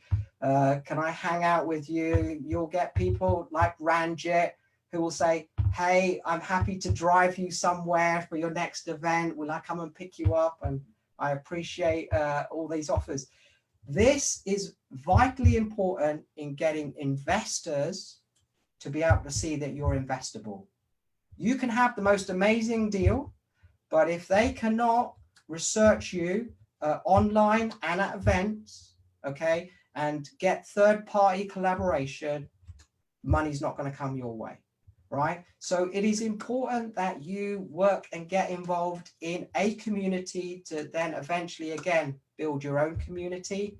And what I have found is, again, just by you sharing your knowledge, information, money will eventually come to you, right? What happens is the minute you start then going chasing it, it disappears, right? So this is why I always say this is a good slide. It summarizes the various job titles that you're going to have in your community journey, all right? But don't worry, every single speaker here started at number 8, visiting a website, generally like 2 o'clock in the morning, right? And researching, we all start there, okay? But your job is to get to the point where you become a community leader. The community leader attracts more money, right? Now, I know we have the current situation with the government restrictions, but I wanted to show this because this is what I always tell people is the work that you're going to need to do to be putting yourself in a position where you can potentially be financially independent, okay? So first thing that I always tell people is this, is every single week, attend one meeting where you can meet and interact with people. Now, at the moment, that will be online, but eventually you'll be able to do that live. The second thing is always have 2 meetings booked in your diary and you pick and choose whichever one. Be okay in not going to an event, right? Have more dates in the diary than you have time for. And then just as you get closer, pick the one that you're going to go to, right? Now, as you become an entrepreneur, you've got to learn a little bit about goal setting. So what tends to happen is this, is always assume this, you're going to have 40 weeks where you're productive and 12 weeks when just stuff, life, the government, the babysitter, whatever is going to get in the way and you are going to achieve nothing. So whenever I do my goal setting, I always kind of divide it by 40. I don't divide it by 50, right? And in some years, you know, you may get more of those non-productive weeks, okay? At all events, arrive early, stay late. The key bit is when you're going to an event, in between the various speakers and the breaks, that's when you do your 60 minutes of going around trying to connect with people, right? Now, let's talk about the next stage, which I'm going to do, which is the tools. So when you go to a meeting, right, what you want to do is you want to have some thinking about how you do your first interaction. Now, what tends to happen is most people, when they go to an event, they don't really think through what they're going to try to achieve. So what I try to do here is give you a bit of a format of some things to think about. So in your first interaction, first encounter, right, what you want to do is you want to break it into little parts. So when you meet someone, don't flood them with talking to them for the whole 10-15 minutes. So what I always do is I just give people a chance to experience me for about 2 minutes. The whole focus of that first 2 minutes is not, hey, have you got money? Would you want to this and what I, right? It is get them to relax, right? Get their guard down, get their heartbeat down so that they can feel chilled, right? And then what I do smartly and intelligently is I leave them be. I go away, go chat to somebody else and start talking to them, right? And then I come back and I say hello again, right? Now I have a longer interaction, anywhere between 2 and 10 minutes, depending on what they're, and I get to know the person, right? And what I try to do is focus on building a connection, right? Then at the end, right, maybe towards the end of the evening or at what point, then I go into my hunter mode and I get commitment. I ask them, I don't suggest, I say, for whatever reason, I say, you know what, we should have a coffee, right? Or whatever your lines are, I'd like to buy you a coffee. Hey, you sound like a very successful entrepreneur. I insist on buying you a coffee one day, right? You have to figure out what you say in the last 2 minutes. When I work with people, the challenge is always the first 2 minutes and always the last 2 minutes, right? Now, you have to work through that. And a part of what we'll do in the workshop is we'll go through, we'll have a bit of fun, we'll do a bit of role play, but that's the first bit that you want to work on, right? Get them comfortable, get it connected, and get a commitment for some action, right? Now, the other thing that people have, which is fascinating, but people need help, is what are you going to do when you've got their business card? What's your first message? How are you going to do it? First thing to do, don't write some long essay. Keep it short, keep it sweet, right? I always say, here's some examples, which we'll share a bit later, but less than 50 words, right? What is the purpose of the first message? The purpose of the first message is not to get into a lot of chit chat. I know people like to send loads of messages back and forth and do all of that, but you're actually going to lose the connection, right? What you do, keep the number of messages very brief. The key purpose of that message is to get them to commit to having a phone call, right? What are you going to do on the phone call? You're going to do the same thing. You're going to remind them who you are, get them relaxed even more, build a connection, and then get at the end of it to a commitment.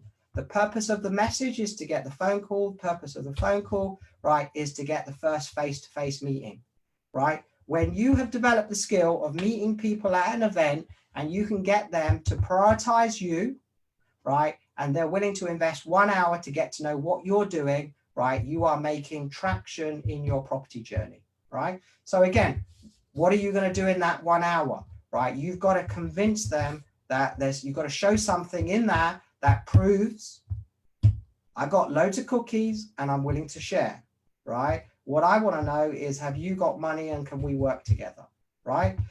Again, figure out what you're going to do on a tour. At some point, the great thing about property is it's touchy-feely, right? So you get them onto a meeting, maybe you meet them in the coffee shop or whatever, but the real business of closing and getting investors to commit is when you can organize a tour. So part of what we'll do on our workshop is what kind of things and do's and don'ts on a tour. Now, I always tell people, ask for 3 hours. You're never going to use all 3 hours. The key is you ask for more time than you need, right? When someone gives up an afternoon and gets in a car and travels to go and see what you're doing, that tells you that you're dealing with now someone that has seen something. It's a qualifier that they're interested in wanting to work with you.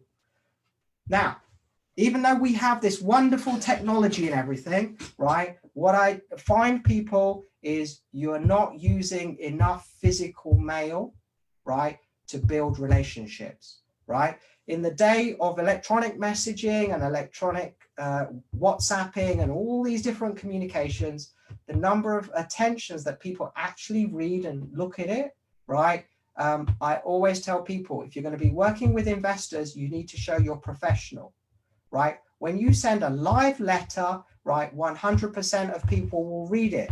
Okay. Now, if you've ever worked in an office, we all know what photocopying paper is.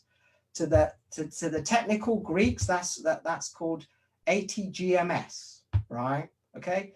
Make sure that when you send something through, right, which is going to be your proposal document, make it stand out, make it, you know, on good paper, do a letterhead. These are all business skills to take you seriously, right? What happens is we're in a world of electronic communication, and things get lost and they get just stuck in the inbox, and people can't do attachments. So I always recommend figure about how you're going to use that. That's a fantastic way. When you send a letter, people will read it, they'll look at it. It's not easy to delete. It sits on the desk, right? The other thing is you've got to have an induction meeting. Once you've got an investor and there's some keenness, you need to say, hey, here is what's going to happen. These are all the issues, right? So these are all the things that you guys need to work on. Now, I use the word tool because they are a product. They are a experience that you get your investors to go through, right? Now, I always recommend in the beginning, just work on these first three, right? Figure out what you're going to do, because this is what you're going to do again and again. Every time you go to an event, right? How are you going to do your first interaction? What are the different messages you're going to send? How are you going to do the phone calls, right? The rest we'll sort of cover on, okay? And this is the bit that you have to do in attracting, is to make yourself more investable, figure out all of these things, right? So what I'm going to do is say, thank you very much. That's the end of my presentation. And I'm going to kind of hand over to Sam in a second, and then we'll do some Q&A, and we'll have some questions for me and some questions for Stephanie. Are you there, Sam? So I'm gonna. Yes. Are you there, yes. Sam? Yes, Vanish. Here. Yes. Excellent. Am I back on? Yes. Okay. Good. Excellent. Well done. Can you please give me a clap in the chat? Oh, no, yeah, I can get all in the chat. Yeah. Yeah. That was great. That was fantastic. We've got got two great presentations tonight. I think now we got the Q&A open for the next like 30 minutes. We can take on your questions. Nikki, I know you've been looking through the questions, right? So I think what I'm going to do, Nikki, do you want to go with the first question that you've got for the panel? I know RT2 is in there looking at some questions as well. Yeah, so first of all, great share, Vanish. Really, really good, really, really insightful. Loads of information there.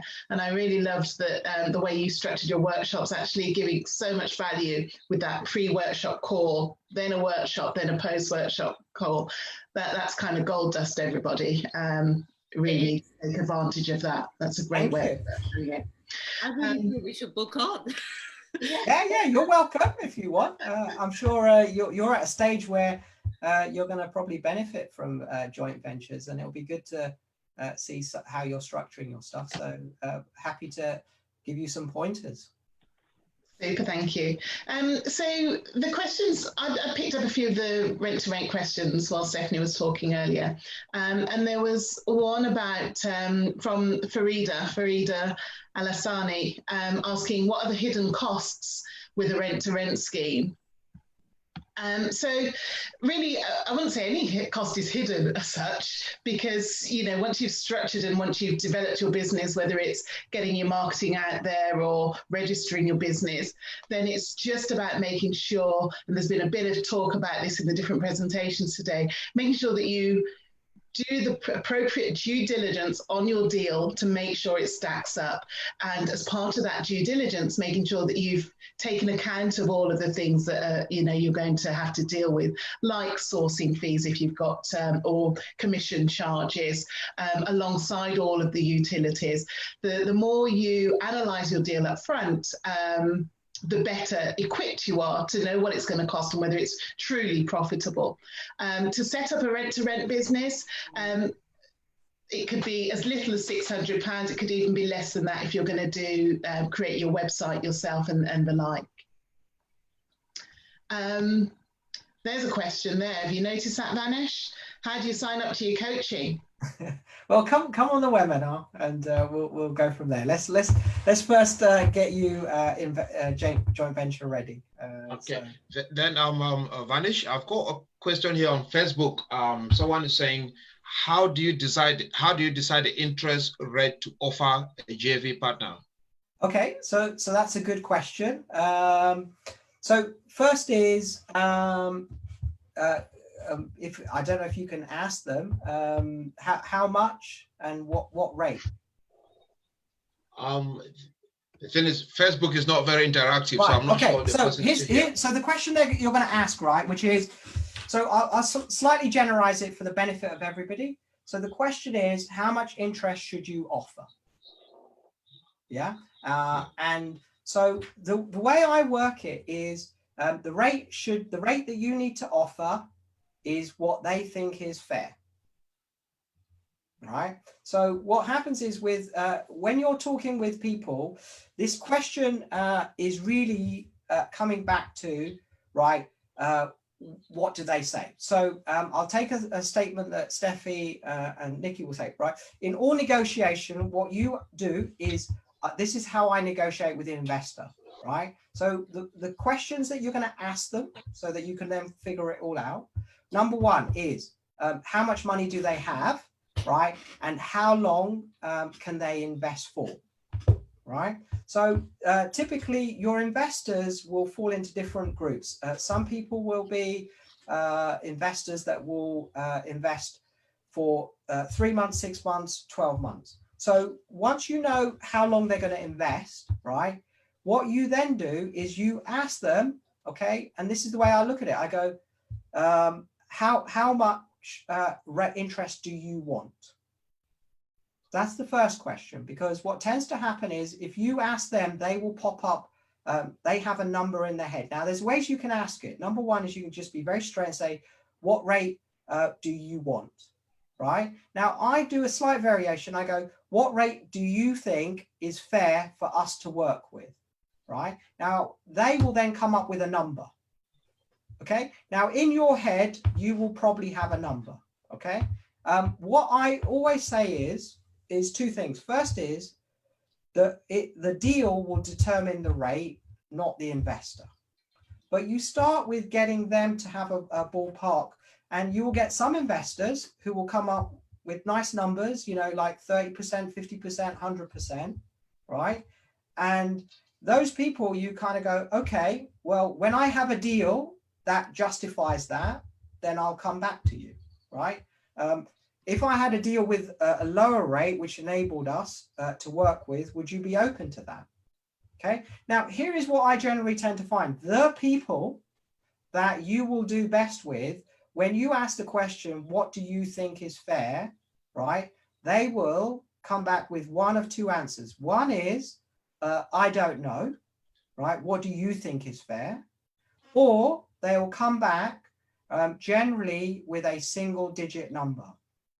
And that enables you to know who to pursue and who not to pursue, right? So what I always look at is figure out a deal, right? And your deals are going to come back in one of two groups. Those that are single digit returns, because they're that sort of style. And then the other deals that you may have are double digit. And all you do is when you work with an investor, you say, you know, how much are you looking for? And you put them into those two groups. Yeah. And what I have found is the people that you eventually work with are all the people that are happy with a single digit low risk. I start there because I say, let's get this working. This is lower risk. Let's get the relationship going forward. And then later on, when I have a project which will give you a higher return, but it may have a higher risk, at least we've got the relationship going in the right way. So I prefer to start with small loans, lower rates, test the relationship to then upgrade them for projects that will come later where you can pay a higher return. Yeah. So that's the way that I do the negotiating. One is find out what their expectation, can you meet it or not? If you can meet it, then you can move ahead. If not, manage the expectation by saying, let's start with something small, smaller sum, smaller rate, and then we'll move on as and when those projects come. Yeah. Hopefully that has answered the question for the person on Facebook. Excellent, excellent. Okay, Vanish, I'm going to hold it there for you and go to Stephanie to ask a question to Stephanie. But before I go, I'm going to give you one for you to come back on. Well, we'll come back after Stephanie. Vanish, it's all good to say about the return on investment. It could be 5%, 10%, 20% for all you care. What is the best way to prove to your investor that their investment will be returned to them? Yeah, because I think there are two things. There are two returns: return on investment and return of investment. So, sure. Please, so I'll hold that there. I'll come back to you. But before we come back to you, then I'll go to Nikki and Stephanie. Diversification means a whole different things to different people. Having decided on one strategy, rent to rent or whatever you do, how can someone diversify within the rent to rent strategy, diversification? Brilliant. Can I just ask a question before I answer, Sam? Okay. Are you aware of the questions within the questions area? There's a couple of really good ones. Yes, I'm looking at those. I wanted to give it that, say while you're answering, we can look through. Yes. Okay. I didn't know if you knew about them. Okay. No, I know. Yes. But I think Nikki will be giving you those ones actually. Yeah. Okay. Go. So diversify. Do you want to go first, Nick? I've got something to say. Okay. Well, how you diversify? Well, the first thing you do is you focus exclusively on one thing, because it's like learning to drive a car. At the beginning, you have to think about every move that you make, mirror signal maneuver and all that. And then it becomes second nature, whereby you can do other things while you're driving the car, where you arrive home and you don't know how you arrived there because you don't have to think about driving anymore. So initially, people want to do everything. People come to me and they say, I want to do lease options. I want to do deal sourcing. I want to do rent to rent. I want to do this, that, and the next thing. The most successful people focus on one thing first. So that's my first thing. And then when you've got that thing working and you've got rent to rent going, you don't have to think about rent to rent as much anymore. That's the time to then work on these other strategies. Now, there are some strategies that are just so complementary with rent to rent. And one of those is lease options. So you're talking to landlords all the time and agents, but in particular landlords. And if you make it part of your process that you always ask, are you interested in selling your property within the next 5 to 10 years, for example, they can let you know. And the answer to that question then opens the door to that other conversation, which could lead into a lease option. And we have not been trying specifically to target lease options, but accidentally then, if you will, we've taken on 3 lease options in the last 4 years just by pursuing our main strategy, but having that lease option strategy within our tool belt. I think I've talked for a long time. Yeah, so no, absolutely. I think you've made it a bigger question, actually, which is great, of diversification in general. So, Nikki, if you can actually deal with diversification just within the rent to rent, how do you diversify in terms of location, tenant type? Is there maybe level? How can you diversify within rent to rent itself, given As you say, there's lots of options. There's lots of options, you know, whether it's the type of property. So rent to rent can be HMO, it can be serviced accommodation, it can be tenant type. So it could be students, professionals.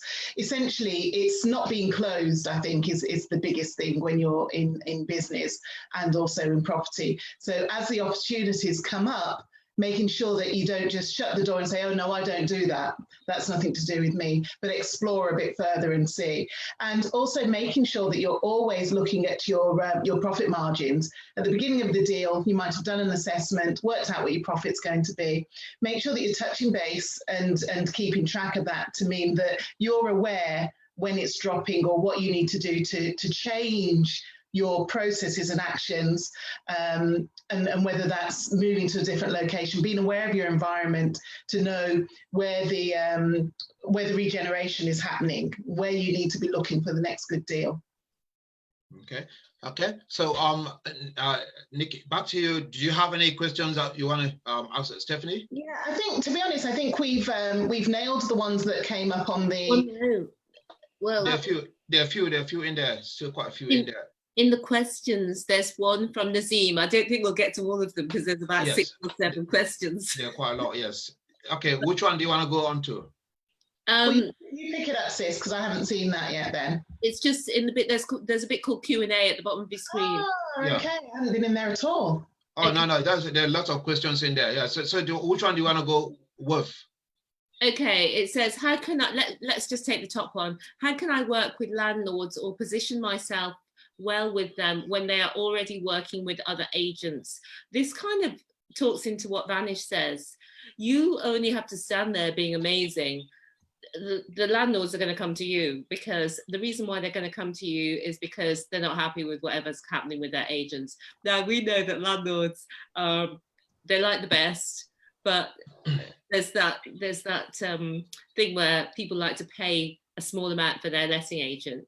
And what that often means is the letting agent is not going to be able to deliver at the expected level for the fee that they're getting. So those landlords are going to come to you when their agent is not delivering. So you just have to be there being amazing. And how you can be there being amazing is by doing what we suggest, which is that you, every month, if you're hungry, every month you're sending letters to your ideal customers, i.e. HMO landlords, and letting them know what you offer and developing that relationship with them over time.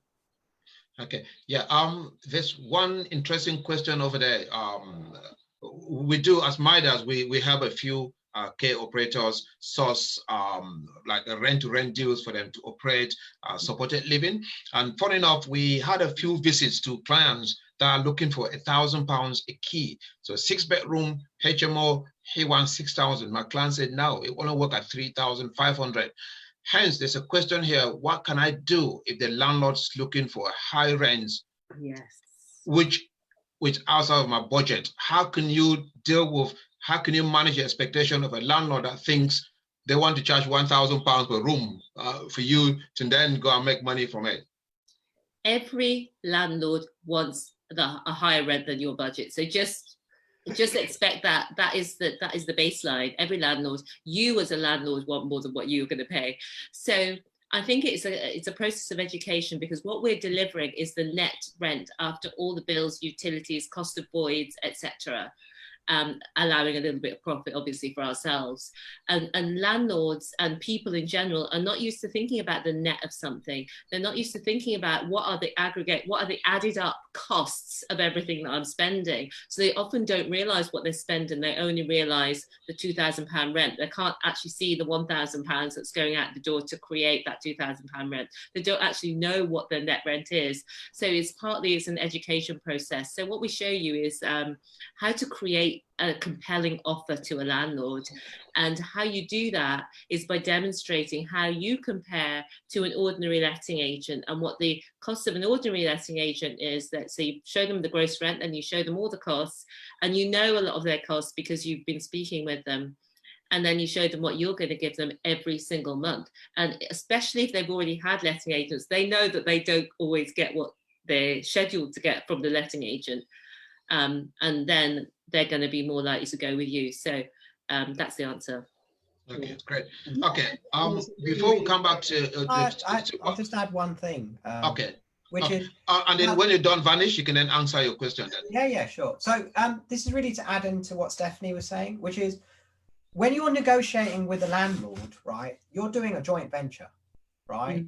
It just happens to be that instead of you buying the property, the landlord is putting in the deposit and the landlord is bringing the mortgage to the table, right? So this is why, you know, rent to rent is a good stepping stone into understanding what a joint venture is.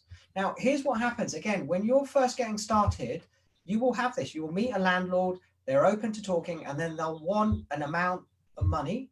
And that's the same with an investor in terms of the interest. It's the same problem. It's just manifested in different ways. And what I found is, number one, first is you listen to them, right? And you say, so when they say, well, how much do you want? And you go, okay. And then this is my killer question, right? Which is, okay, how is that going to be fair? Because rather than trying to defend it and attack it, right, which is what most people do, you just go, okay, so please explain to me how that's going to create win-win, or how is that fair, right? And generally the landlord or the investor doesn't have an answer because they just pick a number out of it, right? Now, what I have found is this is your job in whether you're looking for rent to rent or you're looking for an investor, is you're meeting people that you can work with. The most profitable landlord, the most profitable investor is the one that is relationship driven versus transaction driven. Exactly. Okay. Now, when you first get started in this business, right, you will just do like what everybody does, which is jump in bed with anybody that just kind of, oh yes, great, I found my first rent to rent, or I found my first investor. And then you will just do whatever you want to make it work. And in 6 months later, you will just end up with a lot of pain. But that's a lesson that everyone has to go through. What happens is when you become more professional is you meet the person, you establish that they're interested, you see some level of commitment, and then what you must do is you must go, and this is the question, it's not how much money, right, am I going to make from this deal? The question that I ask is, why is this going to be a joyous relationship 5 years from now? My underlying decisions when I work with people is not how much money are we going to make. It is two things. Are they value driven or are they transaction driven? The landlord or the investor, which is all about numbers, money, and what we call cold, transactional, right? You will not get that much from it. I would rather work with an investor who I like and they like me and they are happy. The best way to assess any transaction, right, between two parties is this. The other side thinks they got the easier end of the deal. Yeah. Right. So this is why I love Sam, right? I've got the easy end of the deal, right? I turn up, I do my thing, right? And Sam does his thing. Sam knows that I'm going to turn up, I'm going to add value, right? And the reason that we always had, like we had a discussion earlier this week, we were in our negotiating, weren't we? Right? Absolutely, yes. And like a typical Indian, we were like, no, you go first, and that is when you know that you have a good relationship, because money is not driving it, it's fairness that's driving it, right? And so whether that's with a landlord or an investor, a solicitor, any person, right, what I look for is two people that want to do business. And then one of the key that you have to do is you have to develop a set of skills that say, am I getting into a transaction or am I getting into a long-term relationship, right? The long-term relationships are always going to be more profitable, because in long-term relationships, what you must remember is it's not what that one person brings, but it's also the gateway of what else they bring along down the road. I've met investors who've given me £10,000, right? And we've done a very simple loan. But what they have done is they have introduced me to other people. They've been instrumental in validating for other transactions. And those are the things that you need to look at, not just the initial deal. And I'm sure Stephanie can give you plenty of examples where she's met one landlord, done one transaction, and it's led to other stuff. Yeah. So when you're assessing, right, it's again, is the landlord going to be on your team, or are you now just a component on his team? Right. And what I look for is, if you want to be financially independent, look for ones that want to work with you and are thinking long term, not the short term, transactional. Because when they're transactional at the beginning, then there's going to be issues along the way. And that's one of the number one reasons why people give back the rent to rent, because of the relationship, not necessarily because of the numbers. And be prepared to walk away. If the figures are too high and the deal doesn't stack, be prepared to walk away. Yes. And the thing is, the landlord is going to determine that. But again, you can sense that very early on. As you start doing this business in whichever way, whether you work with a landlord or you work with an investor, I generally know 4 or 5 meetings, there's a path that's created. You get to sense that. Now, it's hard for us to just say, here's there, but there are just signals that people give you. And what we do is, you should value relationship, long-term people, even though it's a lower margin, because that will get you there. Transactional people will give you all that, and so you're not obligated to make every single deal work. Okay, just just a word there from myself as well. Not an operator, rent to rent, but someone that brokers a lot of rent to rent deals.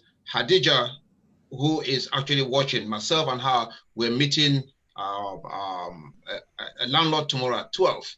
I've seen it, a very nice 8-bedroom HMO in Kingsbury, hotel standard, and he says he wants 8,000. And at times, the person that's sourcing the deal for you is a first part of negotiator. So I said to him, I asked him just something that Vanish asked. I said, how do you think that the person renting will make that money back? He said to me, that's not my problem. I said, it should be a problem. If not, there is a problem. But to cut a long story short, I said to him, I will not be putting this out to anyone as rent to rent, because I think it's too expensive. But I have someone that I will bring them here to manage it for you at a commission. If you think that you can make more than 8,000, they will manage it for you. So I think for me, I'm turning the tables for him to sort of defend how he thinks 8,000 can be got every month. Okay, Vanish. Sure. Without really encroaching into the rent to rent, let's look at how can you assure your investor that they will have their investment returned to them. You need to do that right from the beginning. You have to demonstrate that you're focused on returning the money. Yeah. So here are some things that I number one recommend. Okay, so we'll cover this a little bit in the workshop, but I do that very early to prove that I'm about returning the money. So in fact, when I meet an investor, right, we explain a little bit about what we do. We have a registration process. So we ask people to complete a form, right? And it says a little bit about their personal details and what kind of deals and things they're doing. And we ask them, right, to send us some money. Okay. And then what we do is we say, as part of that registration, we ask for their bank details, right? And I sometimes will do this with an investor before I even get into a big project. So when we're doing like the due diligence, we ask them to send us a sum of money, right?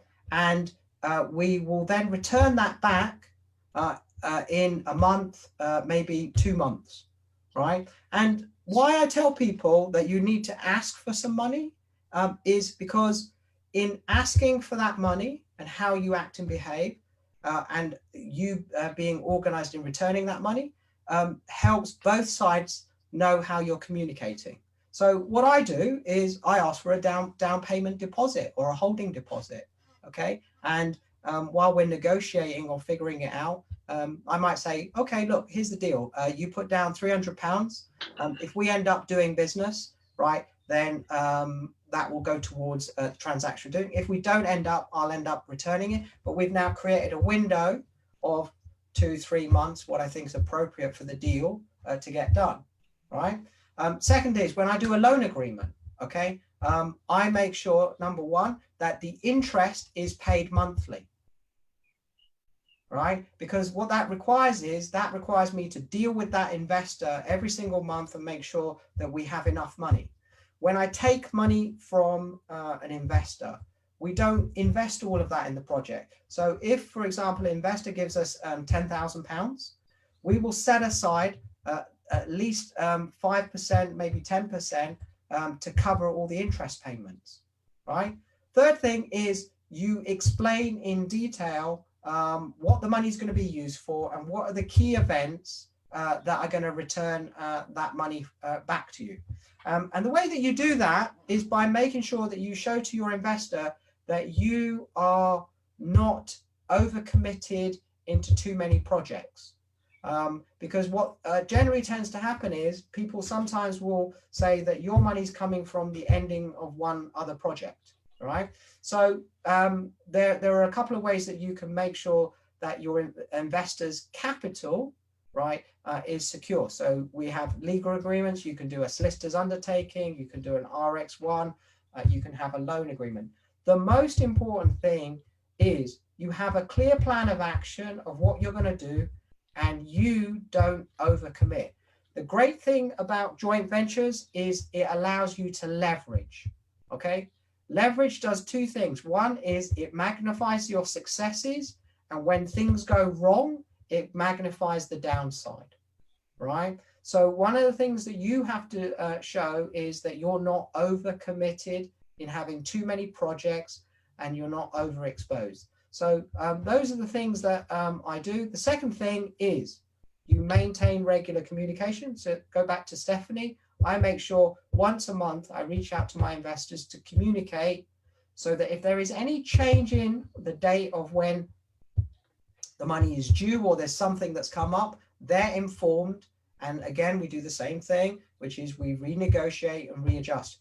Investors that are relationship driven, right, will work with you, right? I am always interested on an entrepreneur who is committed on the return of the money, right? And will put their heart and soul. I'm okay with it being delayed, right? We're all going to be on the pack. What happens is, and this is part of due diligence as an investor, is when you work with people who are overcommitted and overstretched, right? That's when issues come. And so this is a good example of when we've had this virus. Some people are going to be okay. They're going to ride it through because they've got capacity. They've got a bit of reserve. They've got a bit of capital. And unfortunately, some people this situation will cause them to be even more stretched. And then they'll have to go back to their investors to delay things. Yeah. So the key in all of business is know your boundaries, know what you are capable of doing, and always stay a little bit below that. Always have a buffer in terms of time, capital, and reserve. Does that hopefully helped you answer the question? Absolutely, that's a great answer. Back to Stephanie and Nikki. I think Stephanie, are you there? Yes. Okay. Yes. You. There's a question here, which I'm going to ask you that. But before leading to that, I remember I called you a couple of weeks ago. We had a long chat on the phone because you are the queen of social media. I see you all over, and I think you're doing fantastically well in terms of marketing yourself, which is great. There's a question here asking for a tip. What tips do you have, or any idea do you have for outsourcing your marketing, e.g. HMO, landlord letters, leaflets, social media? Because like I said, I am not shy to pick up a phone and ask someone that's good, how do you do this? And I did that with you. And I think, come on, give us a tip right now. Share, spill it. I'll give you a tip. The first thing is that you have to make the plan, because it's really tempting to think, I want to get this off my plate, but nobody else can run your business like you. I'm not suggesting you know this, but so you need to make your plan. You need to decide what you're going to do. You know, I'm going to post on Facebook this much of time. I'm going to do this. I'm going to do that. But then once you've made your plan, you can ask somebody to do it for you. The way that we did that was we got an agency, and I can send you the link for that. I think we paid about £400, and they interviewed about 3 or 4 people in Thailand, the Philippines. And then we got to interview the people who were chosen by them, and by that time they'd been tested and so on. And then we did the interviews with them on Skype, and we chose the person who we wanted to take on our role. And that person now works for us 3 hours a day, 5 days a week. And what she's doing for me is we've got systems now. So there's loom.com. Loom.com is screen sharing software, which is phenomenal. And what it means is that you can do your tasks for the very last time. So you go into loom.com, you say, for example, you are sharing your video to YouTube or something like that you now want this person to do. You put the screen sharing on. It starts recording your screen. You go through your normal process, and as you go through, you explain to your new VA what you're doing and why you're doing it, and then you send them the link to that video, and then they can create the written procedure, and also then they can do that task. And if they're confused at any point, they can go back to your video where you explained it, and you create this library of tasks, explanations, and it's an easy way for you to have a process without having to sit down and write out your process. Okay, great. I think there's one more question here before we go back to Vanish. Do I need a solicitor to look through my contracts? Any recommendations? Yeah, so what you can do is you can either get a solicitor to create the contracts. Now, I just want to say, proviso, most solicitors don't know about rent to rent. Even commercial solicitors, you should really use a solicitor that's used to commercial leases rather than a residential type of solicitor. You need a specialist, but even some of the specialists we spoke to don't really understand this business model. And basically what we didn't realize is that solicitors just start off with this boilerplate template for your contract. And basically they're going to ask you what things you want to be in this contract. So you have to know as a beginner, maybe, what to put in the contract. And if you don't know, and the solicitor doesn't know, then you don't get all of the protections that you need within the contract. So it is worthwhile, if you are going to use a solicitor, to actually find out from experienced people what should be in the contract, because you're going to have to tell your solicitor I know this sounds crazy, but that's how it works. So we now have a contract because after some experience, we then went back and had our contract rewritten to cover the points that we knew that came up. So we now have a contract that we do have for sale at Rent to Rent Success in the shop. But you can get a solicitor, but you're actually better off buying a contract that's bespoke for rent to rent. But I know that some people feel more safe using a solicitor contract like we did when we started. We felt safer to have our own, but actually we realize now that the other contract would have been better. Yeah, great. I think that's fantastic. I think in terms of just a comment about the contracts, I strongly believe in heads of terms. Yes. So if you buy a contract rent to rent, you just look at all the contract doesn't cover an area, you just structure into heads of terms and then give it to a solicitor to develop it into a legal mind field. So yeah, I'm just moving to Vanish there. I've got Bobo said, how do you attract investors with no track record? So Vanish, let me give you 2 questions. That's one. Yep. The second one here is from Remy. Remy says, Vanish, how can you adapt your strategies when you can only call first rather than networking in the public? So okay, so let's 2 in 1. Yeah. Which one should we deal with first? No, your choice. Okay, so networking. So first thing is, let's look at it this way, right? the second question, which was, how can you deal with the fact that you're only able to, you're not able to meet the person, you can only speak to them because of the restrictions. Is that right? Probably, I think, well, it didn't say why they can't speak to, they can't meet them. It could be that maybe the investor might be abroad, but he says, so how do you get, is, how do you get around the whole idea of not shaking hands if you have to do on the phone without networking? So the first thing is, like we've done, you message. Now, there's two things that it all depends on your relationship with the investor. So all investors you can put into roughly 3 buckets, right? So people that you're going to approach are people that you have had a personal relationship for at least 3 years. All right. Now that is going to be, typically speaking, people that you've known from your professional world in private. So you start approaching those people because you've already met them. They've already got a kind of flavor of who you are, what you're about. Okay. So make a list of all the people that you have had at least 3 years experience. The next second list of investors that you make are people that you already know. Okay. Under 3 years, but over 3 months. Okay. And that's another list you can make. And then you're talking about people that you may have made under 90 days. Okay. What I always tell people is you do these 3 buckets because the purpose is go pick people that you already know to start the conversation. And the reason for having that conversation is not necessarily to sign people up. It's not to get them committed. It's so that you can play the game of ping pong, right? And you can start presenting who you are, what you're doing. And what happens is, it's not whether they say yes or no, it's what questions do they ask? What do they get excited by? What are they confused by? Because what tends to happen is people go, all right, I'm going to go and talk to an investor. How do I convince this investor?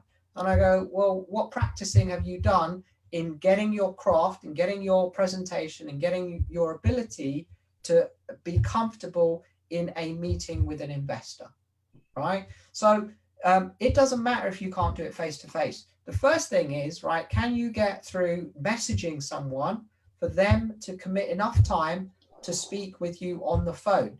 If you can, right, you can do a Zoom presentation.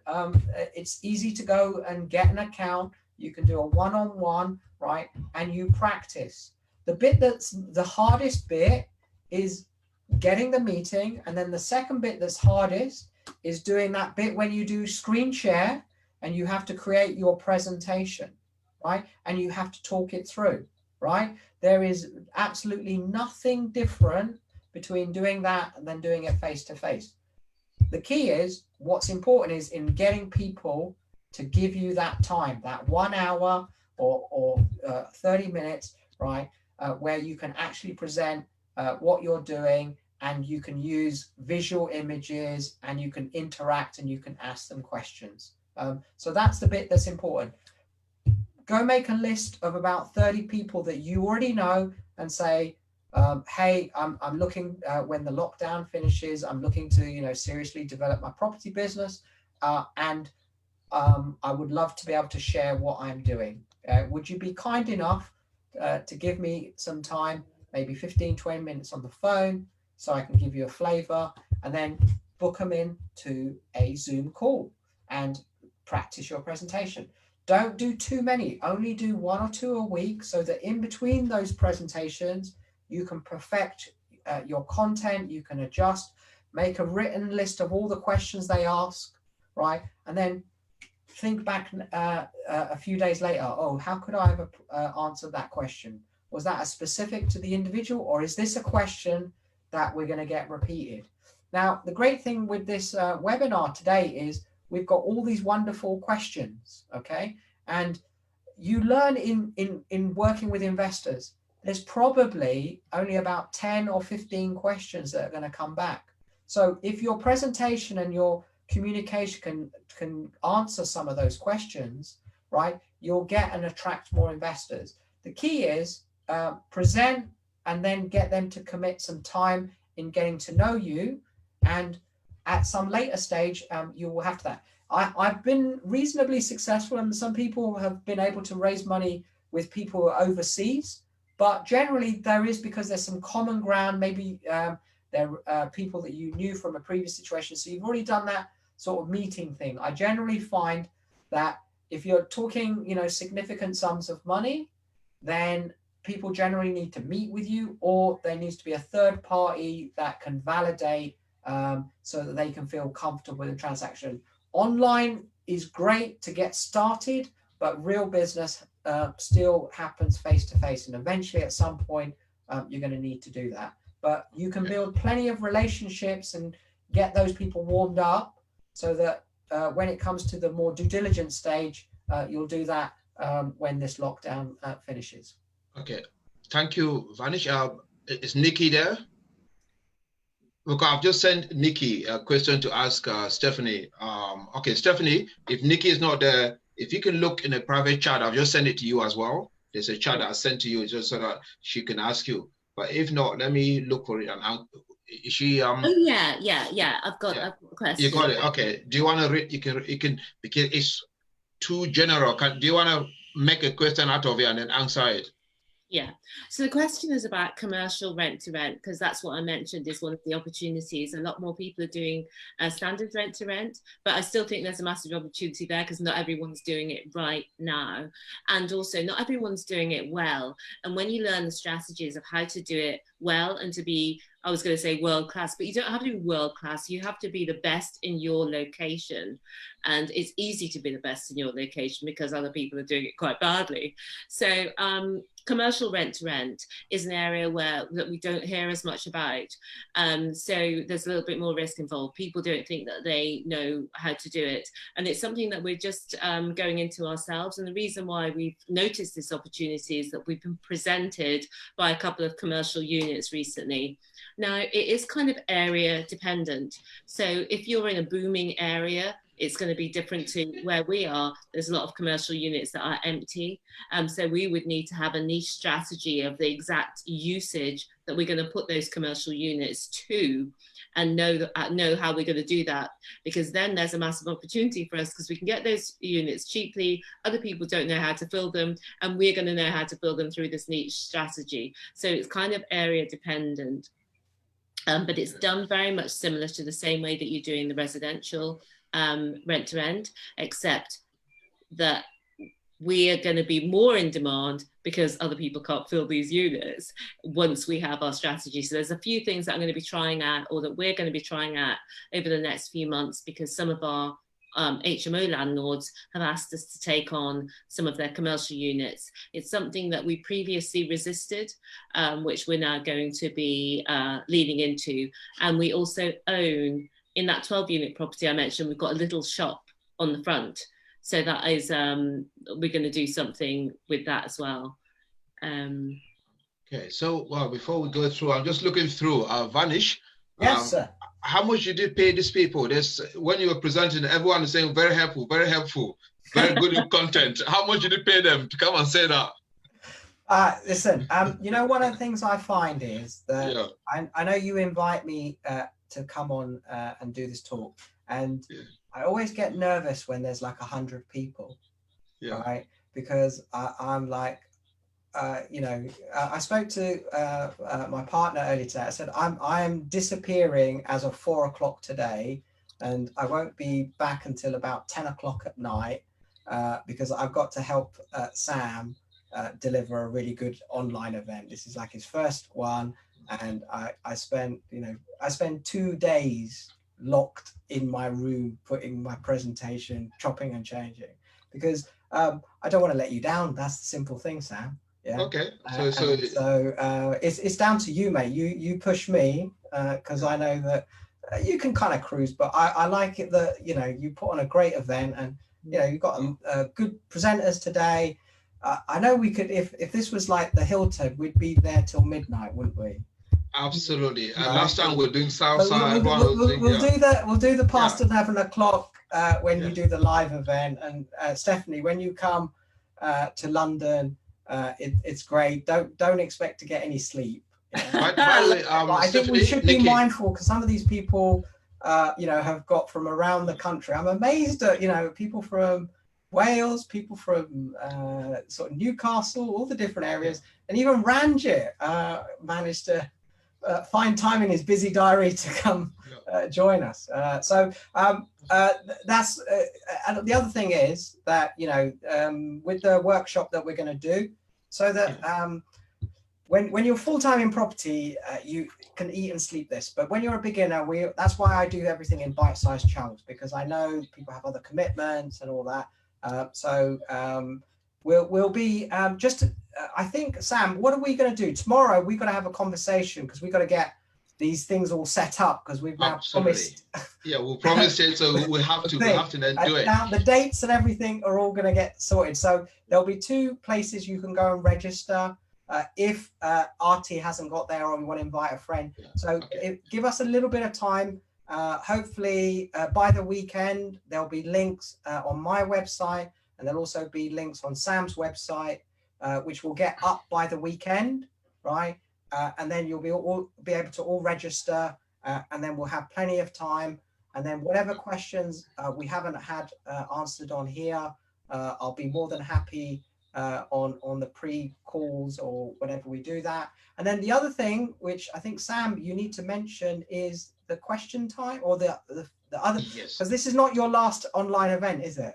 No. I think I mentioned at the beginning, but I'm going to send everyone a link to the property question time, which should be on the 6th of May, which is the event that we have just before the auction house auction. If you look in the background, this is one of the property question time panels. So wonderful. We'll be having that's a really good background. So I've got Dr. Suma, who's one of my dearest clients. He's not been well, so as a tribute to him, just to say to Dr. Suma that we're thinking of him. He's right in the background here. But before we go, I think, Nikki, again, I've sent you a long comment, which you can make a question out of it for Stephanie. It's a long comment on a rent-to-rent. Just see if you can make a question out of it. Can you see it in chat? Mute. You have to unmute yourself. Got it. Sorry. Yes, right. If you can make a question out of that comment. Super, thank you. So have we ever taken on an R2R deal that was that we thought was profitable, but then realized it didn't stack up, and you've signed a 3 to 5 year deal? Do you go back to the landlord to have the difficult discussion? Goodness. So fortunately, touch wood and anything else, we're not in that position at the moment. So we've got a really detailed deal analyzer. So before we move forward with any deal, we kind of thrash it a few ways to make sure that we can ensure that we're going to make money on it in good times and in strained times. I think Stephanie's mentioned it in the chat, but if you could pop it in the chat again. And if you go to rent2rentsuccess.com, we actually give a version of it away for free, so you can use it, download it, and analyze your deals. However, if we were in the situation that came about, there's a couple of things that we would use or lean on. Again, the work that we put into our contracts and our agreements means that we actually have a break clause in our agreements, and we can serve notice and get out. So even though the term is for 5 years, we can serve notice and get out after 6 months. It's a one-way break clause, so the owner can't come out of the agreement, but we have an option to end the agreement. So that would be one thing that we'd possibly utilise. Alternatively, it depends on why it's now unprofitable. If it's now unprofitable as a result of actually the owner misleading you and misrepresenting the facts of the deal at the beginning, then there may be an argument, or there may be some sort of additional negotiation that can be done with the owner to refine the terms. But it's definitely worth ensuring that your contract gives you an ability to come out of the deal if necessary. Steph, is there anything else that you'd want to add to that? I just wanted to add that the deal analysis spreadsheet, which Nikki created, is phenomenal.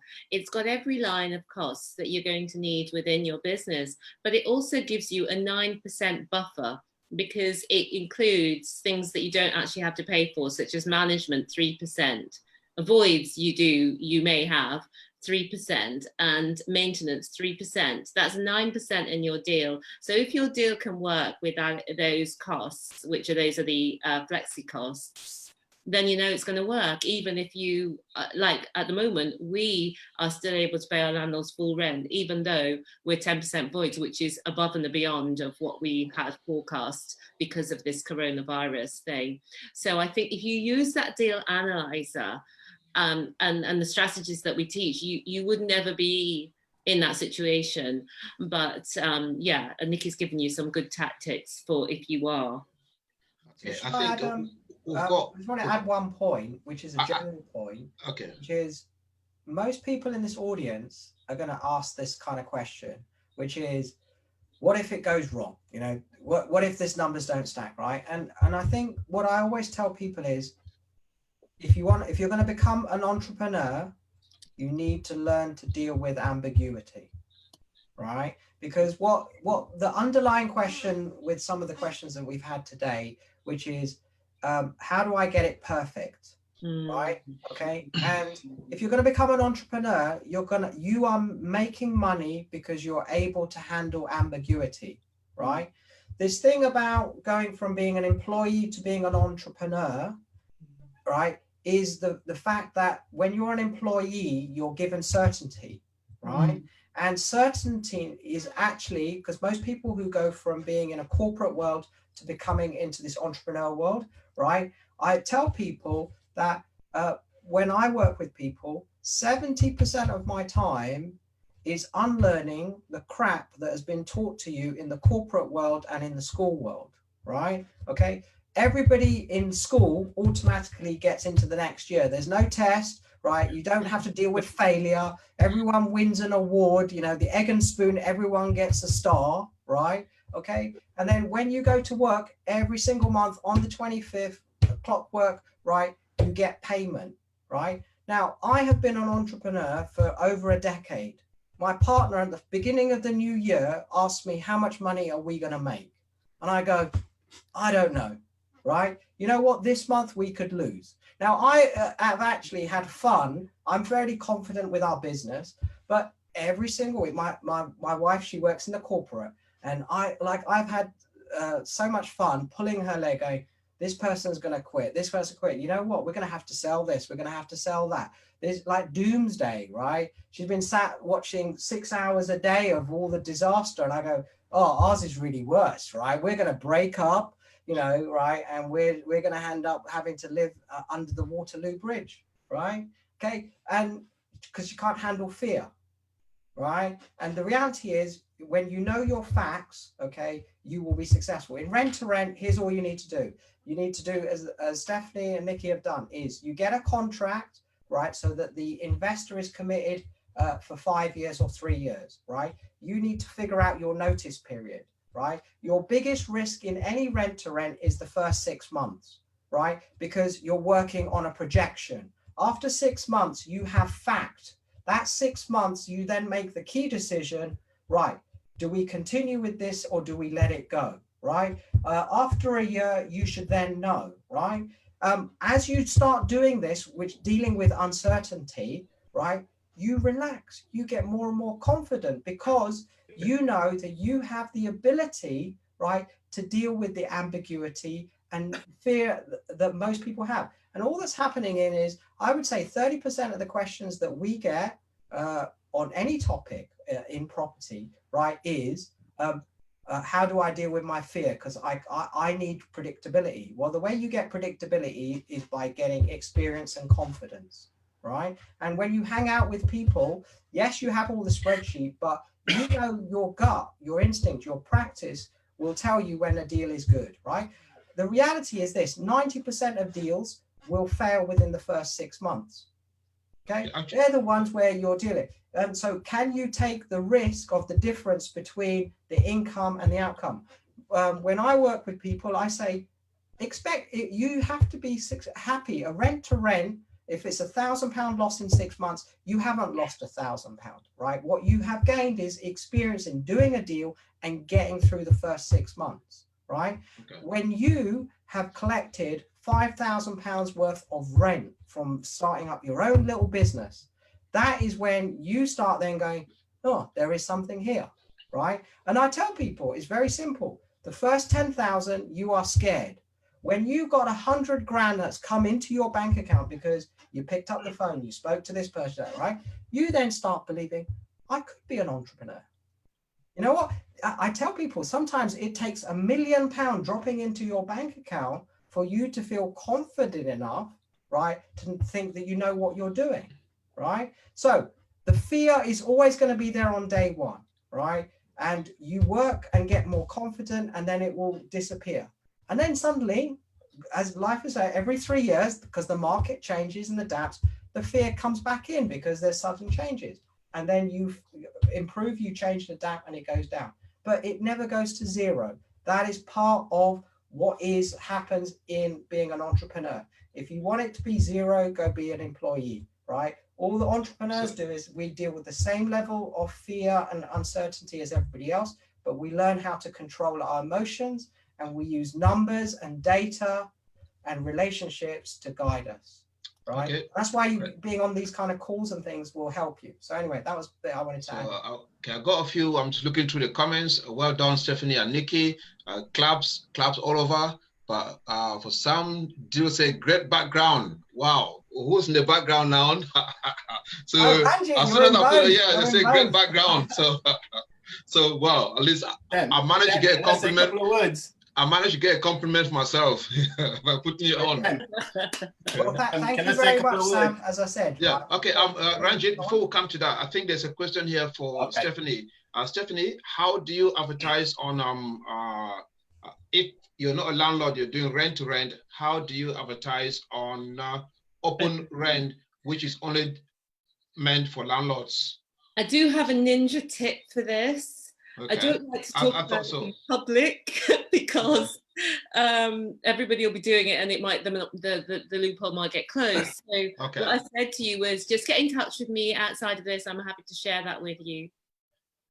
Okay. So Ranjit, you got a brief comment to make, and a brief one, yeah.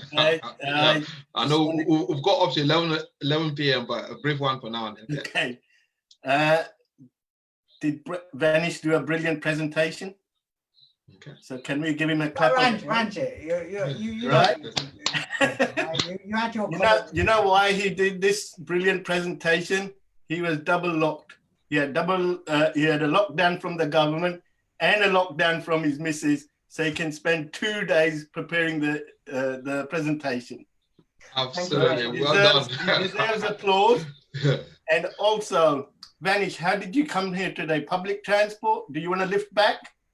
Yeah, now you see, Sam, normally he does this when I go speak, he offers, right? And I can't thank him enough so that I can talk and take questions, because normally I get tired. Yeah. He will offer to drive me home. But on this one, Ranjit, your services, I'm going to say I'm going to take a rain check, because we know that lockdown is going to unlock, and Sam is going to host a Midas event at the Hilton. Right, it's just a question of when, and I know Stephanie's going to be there, and I'll come and support you guys, and then you can take me home at that point. So you're going to be all right getting home, yes? Yeah. Okay. What I'm going to do here is we'll still got probably about 50 people and quite a few people on live. So we will normally after 9 o'clock. We're now 9:15. A few people, the panelists might be tired. So if you're not tired, we can continue going on. But just before people start going down a lot, there's one question that I normally ask at the end, but I'm going to ask now.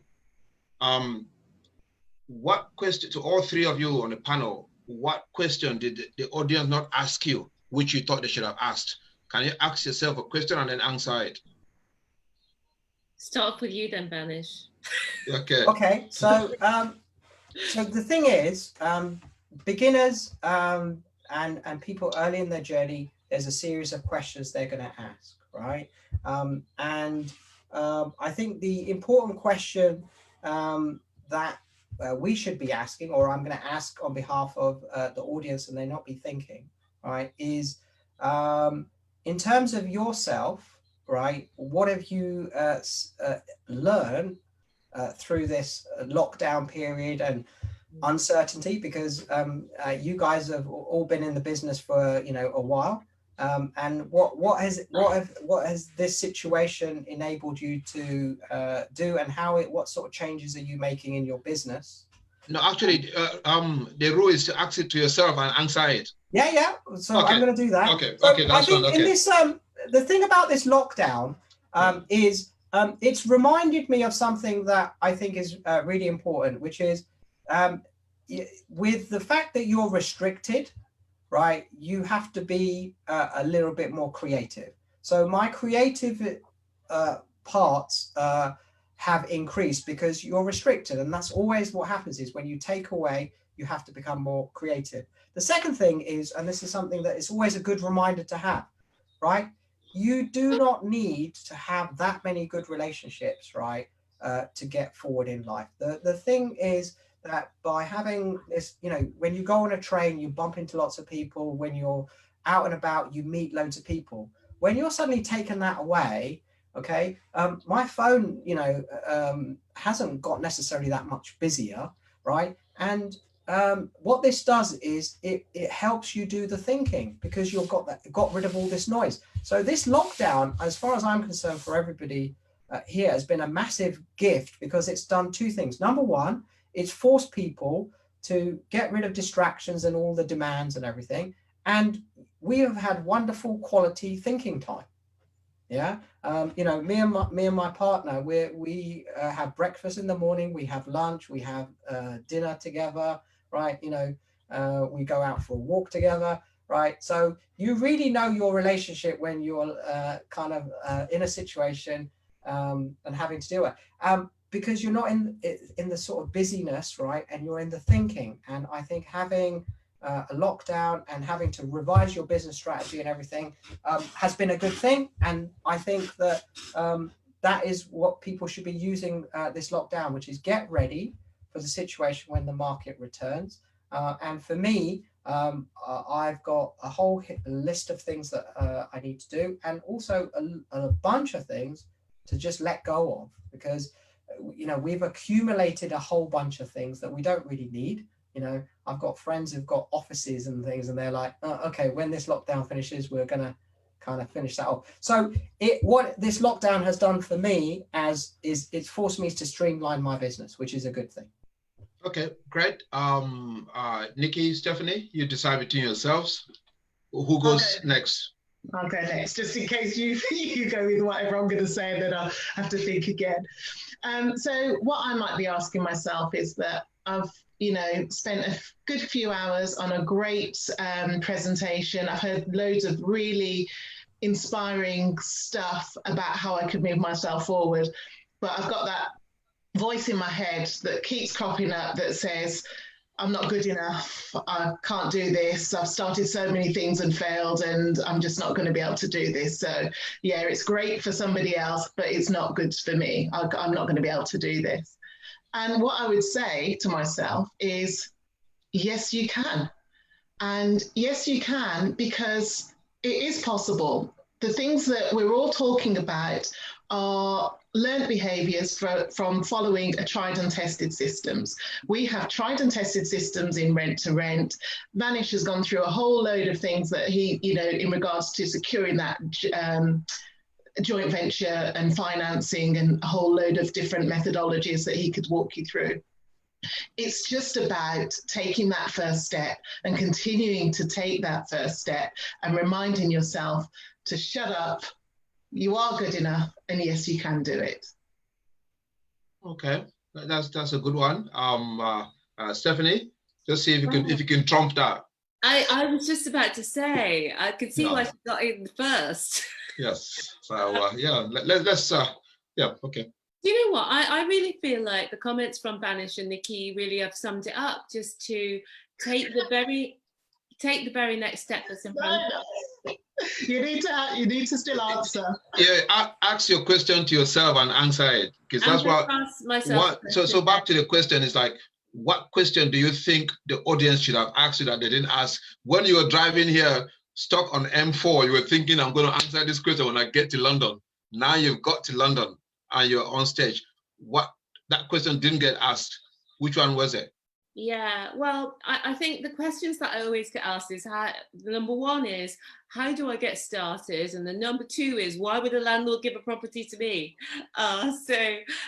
Which I think we kind of covered. There are lots of benefits that you bring, but I think the points that Vanish and Nikki have made are the key takeaways to take away from this. Is from what you've learned today, and which you hinted at as well, Sam, from what you've learned today, what is the next step that you can take? Because it's start where you are with what you have and do what you can. So it's maybe don't think about, oh, could I take on a portfolio of rent to rent, or could I raise, £1 million from a JV? It's what is the next step in front of me? Maybe it's to book on Vanish's workshop and to find out how to work with JVs. Maybe it's to download our free guide to find out if rent to rent is your thing, to find out a little bit more about it and see whether it's really for you. So you decide what your next best step is from what you've heard this evening and take that step. And that's all. Okay, great stuff. Okay, so I'm just looking through. Nikki, do you have any questions? I think I sent you some chats. Oh, do you have? Let me have a look at the chat. Okay. Sorry. Then while that's going on, I'm going to ask one question to Vanish as we're running down the clock. There are quite a few questions in here. And Vanish, if you can keep it short, it would be great. I know because this can be stretched all night if we want to. But it's about the mindset, whether you're looking for investors. Most of the time in our community, around most of the people that have money that we think we can actually tap into are people that work in the city, they work in investment banks, they earn enough money that they have time to spend. However, those group of people spend their whole time protecting wealth for people that are already rich. So the mindset that they have is one of wealth protection. When they come to us in our part of the world, the mindset is different for wealth creation. How do you change the mindset of someone that has been in Goldman Sachs all day talking to a billionaire like Richard Branson, how to make £1 million or a second, and then you come in and you're trying to present them a deal in Harrow Weald where you want to buy a property, knock it down, rebuild it, and the guy just says risk, risk, risk, risk, risk. So Vanish, in a nutshell, can you be brief? How do you change the mindset of an investment banker that's used to preserving wealth to a wealth creation at a low level? So there's two things. First is how you pitch to an investor is different from how you pitch to an entrepreneur. So most entrepreneurs pitch to investors with the mindset of an entrepreneur. So if I'm pitching to an entrepreneur, all right, I'm going to talk about all the upside, right? Which is, here are all the benefits. This is what you can do. So Stephanie, in their marketing, it's all about, this is how you can escape the rat race. This is how much money you can make, blah, blah, blah, right? So what happens is with entrepreneurs, we talk about how to make your first million. That is what's going to be driving, because that's dealing with their issues. When you're working with investors, right, you pitch the downside. You demonstrate to them that you focus on all the aspects of their capital and the emotions with loss. Because what happens is when you're dealing with entrepreneurs, it's the pleasure of the gain. With investors, it's how are you going to deal with the pain of it going wrong, right? So the one way I do it is when I work with an investor, number one is we do this thing, we do a registration fee. We say, here is a fee for you to have access to our pipeline of deal and opportunities. Now, depending on the type of person we work with, we'll do a low number, 100, 200, 300, right? And then I ask this question, hey, we'll give you access to our deals, right? But in 12 months time, you may end up with nothing. All that you may end up with is a couple of cups of Costa coffee that we will have met, and you'll have nothing to show with it. How are you going to deal with the loss of the fact that you put this money on and you've committed and you've got nothing out of it, right? And in having that conversation, I get and unearth their attitudes towards risk and downside.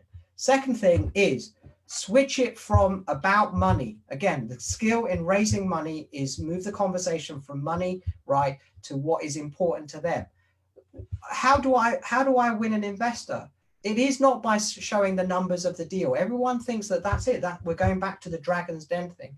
The thing is, it is by putting emotional value into their bank account.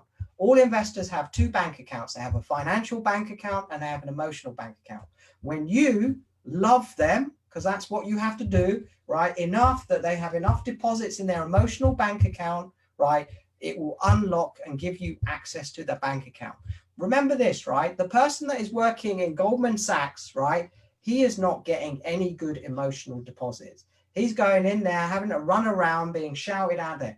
When you can say, hey, come hang out, let's go have some fun, right? The key that I do is I work with investors and I give them good feelings, good emotions, right? That's why they'll end up coming and doing business with me, right? The job situation does not give them any security. It doesn't give them any opportunity to control their future, all right? So I position my deal as this will allow you, if you wish to reduce your dependency on the corporate world. This will give you the ability to retire early. This will give you the ability, if you don't like that job, you can go get a job that pays a bit less, but gives you a bit more control or a bit more enjoyment out of life, right? Okay. And so you have to shift the conversation from that to what you're offering, okay? And that comes in being able to do the relationship part as opposed to just a transaction. Because they're always going to have the fear part, but it's how you deal with it. As long as you can show that you can deal with that, right, then they'll end up coming and wanting to work with you. Okay, brilliant. Nikki, have you looked through the notes I've sent through to you? Yes, thanks, Sam. Okay. It was a question from Ekaterina, and I'm not entirely sure that I've got the question right, Ekaterina. So as I've said in the chat, please do use the link that was supplied and book a call and we can talk through. But I think it might be around that at the moment she's got an Airbnb business and it's struggling with the impact of COVID-19. And I'm not quite sure what the follow-up question is, but maybe it's about what should she do now because they're their properties and there's no rent coming in. I've got a good answer for this. Go. So basically what I encourage you to do, Ekaterina, as you noticed in the presentation earlier, we didn't really talk about service accommodation because we don't teach service accommodation. For me, I don't believe it's a beginner strategy to have multiple units in different locations and organize that logistics of that. It's quite a high risk strategy. But when you've already got your service accommodation business in operation, what I would like you to do is do your numbers for the period that you've had it and work out what has your cash flow been every month from the time that you've had it over the period that you've had it so far, because you might be surprised or not surprised to find that it's actually very low. Now, if that is your case, then what you would want to do is talk to the landlord and return his assets to... It's an owned property. She owns the property that she does accommodation with. But she's just clarified, I think, so please correct me if I'm wrong, Ekaterina, the question is really that it's an owned property that she does service accommodation with at the moment. So I suspect she's saying she can kind of weather the storm possibly because it's an owned property, it's her property. But what if it was a rent-to-rent property and she'd still have to pay the landlord? Have I got that right? That's what I'm answering, isn't it? Okay. Yeah, that's what I'm answering. So Katrina said, Ekaterina has said, yeah, that's what she means. So what I'm answering is, if you're in the situation and you're a rent-to-rent SA, as many people are, what I advise you to do is, first of all, look at your numbers on an actual spreadsheet, not made up in your head on estimation, guesswork, and one month you had an income of £5,000. Okay, it's actual numbers over the period. What is your monthly cash flow? Based on what you find out from that tells you whether you want to weather the storm or whether you want to return the property, negotiate with the landlords, give them back their assets that they can make money on it elsewhere, and stop the money flowing through your bucket. Yeah. If you do the figures and you find it is a good deal and you want to weather the storm, then it's back to what we discussed before: communication, negotiation, to negotiate what rent you're going to pay during this corona period, because it needs to be different to the guaranteed rent for the reasons we've previously discussed. Yeah, hey, Katrina, is that okay with you? You can talk. Yes, hi. Can you hear me, guys? Yeah, I can. Yeah, you can. Yeah. Yeah, basically, yeah, that's right. Thank you for answering. I think the question was more about that at the moment we live in such unprecedented times that either people who are doing Airbnb by renting and subletting, or your model like rent to rent with HMOs. I mean, hopefully the situation will be solved in a couple of months. However, there are lots of different rumors. It may last. So one comment, I've got somebody that has got an Airbnb business, and obviously in London that whole thing has been shut down, right? And the advice I've given to them is go back to the landlord and say, you know, whatever the rent you've agreed, and go find them a tenant, right? You know, you have to decide, is that relationship worth it? And in these challenging times, this is kind of where we see the difference in the people, right? In that, if the last thing you should do is, I call that like plan C, which is give back the property, right? Okay, but be creative. Can you there are loads of Airbnb people who don't know what to do, right? And so one of the advices I've given is go get a residential. Can you go to a council, right, and get, you know, tenants that need housing and do that. Now, what might end up happening is you lose a little bit of money, the landlord loses a bit of money. But again, this is about working and working the relationship, because again, we're in business, right? And the thing about in business, again, when you come from the corporate environment, is you get paid on the 25th exactly, and you know, right? In business, right, you have ups and downs, right? And sometimes you have to lose to win. Right? I will do this with an investor. I'll borrow money, and they say, well, what are you going to do with it? It's going to sit in the bank, and I'm going to pay you the interest every month. And they're going to go, well, why are you going to do that? Because I want to win the long-term game. I want to show you that I'm willing to go back for you, right? And same with the landlord. If you can figure it out where you can protect and keep the relationship, hey, I'm doing this. It doesn't necessarily make sense in the short-term maths, but in the long term, it will make sense. Now, obviously, take on amount of risk that you can take, right? If it's 100 quid, maybe that's worth it for maintaining that relationship, okay? Because you're going to spend a lot more in marketing, right, in trying to get the next project when that becomes available, yeah? So again, to add on Stephanie's point, figure out what is acceptable. If the maths and your cash flow doesn't, then okay, plan C, let it go, move on, start again. The great thing about business is there's nothing wrong in gracefully shutting down a business, rejigging, restocking, and starting again. There are plenty of people who've done in property, right? It is about pick the right time, and some people, yes, return it. The best thing to do, lick your wounds, build your reserve, go get a job, build up some capital, and then come back into this journey. And you'll be in a better position.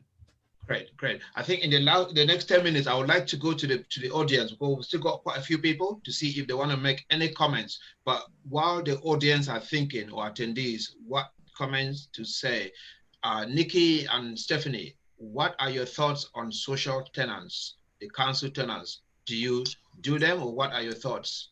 I think it's a great strategy because you've got a never-ending stream of tenants. You've got a never-ending flow. Obviously, there is a different kind of management of a social tenant. So I think you need to have the systems in place to be able to cope with that tenant type. But there are lots of variations within the whole social housing tenancy, where you can actually choose tenants that have quite a similar profile to a professional tenant, but they're almost on a guaranteed rent basis because they're paid by the government to live there. So I think it just depends on the structure of your business. But yeah, I think it's a massive opportunity. Yeah. Can I also just be clear on, when talking with the social partner that you're working with, be it the council or a charity or a third party, if you are doing it with somebody, what the terms and conditions, make sure you're clear of the roles and responsibilities in regards to maintenance, and how you're going to get the property back at the end. And if you're comfortable with that and you're comfortable with the rent, then it's, you know, it's a viable option. We've got a great person in that's viewing us right now. Unfortunately, it's on Facebook. I can't get him on. He's a head of housing for Brent, for Barnet Council, Bavish. I wish I can bring him on. I had lots of long chats with him today and his team, because, like, you know, we do lots of council events for Harrow, Brent, Barnet, all the councils. So I'm in regular contact with, just like I speak to auction companies, I speak to most council housing teams. One of the biggest opportunity that's about to unfold on the marketplace is social tenants, because some of you don't know, but I look up the rates quite frequently, because we acquire properties on behalf of Brent, and we use the yield to calculate if it's viable for them or not. The rents, social rents, have actually increased. So for those of you who don't know, if there's one thing amongst the many things that you were taking away from tonight, take this away, that social housing is going to be a lot more viable than it has been in the past couple of years. So I think the government is deliberately trying to bridge that gap between the social rents and the private sector. So I think, as we've been speaking, there's someone that's put a hand up to make a comment. So let me get Marcia on the panel. Let me just promote you so that you can talk. Marcia? And then after Marcia, I think we've got one more person that's putting up their hands. Marcia? You can unmute yourself.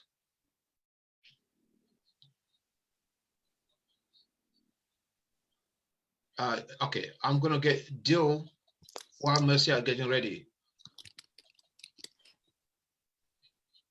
Hi, Dill? Stan. Yes. Hello. Hi, great to be here. Fantastic panel, great information. So I sent a question in earlier on. Obviously, we're going to go into a recession, and prices are going to fall. How do we know that this falling knife has reached the bottom? What are the panel's indicators that they look at? Okay, so let's just clarify your question. I mean, I agree with you that we're going to go in a recession, and then the market's going to fall. Property prices. Right? So what do you mean by the market's going to fall? So what I mean is, people in terms of property for sale, it's not going to command as much as it would have done just prior to the. I think one thing that I would always suggest is, right, that collect data and be clear in your question. So what you want to look at is look back at the last recession, right? And here are some early indicators that you need to look at. So the first thing is educate yourself on the number of transactions that occur. Okay, so what happens is you want to look at land registry data and look at the number of sales that occurred in 2019. So we're just going to throw this out. Does anyone want to guess how many property transactions occurred in 2019 across the whole of the UK? And well, Sam, let me put you on the spot. Yes. And you pick a number. We'll test it with the other panelists, and we'll see who's got. Okay, you mean how many houses were sold in the UK? Yeah. So how many transactions on land registry occurred in 2019? So how many property deals? How many buyers and sellers through all the different mediums, whether it's land, estate agents, auctions, private sales, whatever, because everything has to go through land registry. Yeah, it's a long time since I saw that number, but I'm just going to go for 2 million. Okay. As a guess, it's a guess, a wild guess. Do you want to add in higher, lower? I've just got no idea. Have you, Nikki? Lower. Yeah. Now, this is what fascinates me is people get into property and they don't even know the number of transactions that occur. So the answer is it's around 1 million, 1.1 million, that sort of level. Whoa. Right now here. Oh, great! Somebody put the way I worked it out is I took like the 10 major auction companies in London. I aggregated how much you do, I multiplied it by 7, and then added some for estate agents. So okay, that's why so I went roughly, out. So there's a method, my madness. That's not bad. Your numbers are pretty good, right? As a guess, right? So what I tell people is the first thing is get good at looking at volume. But everyone gets fixated on price. Okay, transactions is the most important number to look at. All right. Okay, and the reason is because when we have a recession, right? What do you think happens to the volume of transactions? Does it go up or does it go down? Down. Goes down. Goes down, right? And that leads to what we call price anomalies, okay?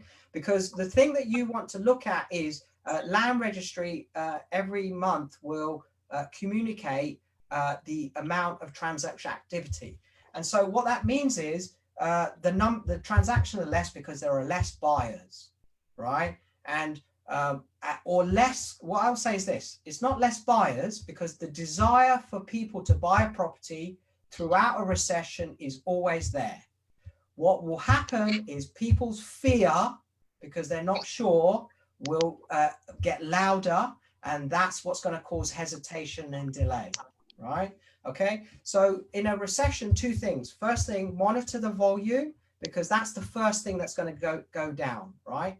The second thing is what will happen is most agents are used to an uprising market. So whenever they put in a price, they can always achieve it eventually because the market eventually catches up, right? Yeah. What's going to happen is we're going to have this strange anomaly, which is estate agents, most of who have just been in the business for less than a decade, and they're not aware that when they price it, they're going to have to discount and keep discounting. So we can see, if you look at the data, Zoopla and Rightmove do this, which they show you when a property comes on, it shows you the date at which it came on, right? And then it got discounted. There's a few apps that go and scan Rightmove and show you each time that's discounted. Now, just before in 2019, in the last quarter of 2019, look at the number of properties that get listed on Rightmove and that get discounted within 90 days, right? Now, when this unlock situation occurs, 2 things I'm going to predict. Number 1, the sales volume is going to go down, and the number of properties that get listed and discounted is going to go up, right?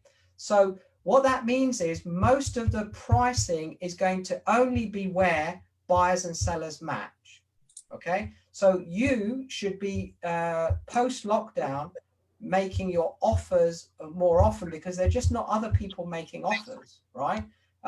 What you have to do though is the downside is going into a recession, there are going to be more and more opportunities to buy, but you have to be a stronger and stronger buyer, which means you have to have your capital, your mortgage offer together, because what is also going to create this price decline is not necessarily just the supply of people willing to buy, but banks adjusting the amount of money that they give to vendors. Now, the great thing is in the last recession, what I noticed was this: LTVs got adjusted and surveyors were encouraged by the banks to downgrade so that the banks had to lend less against properties.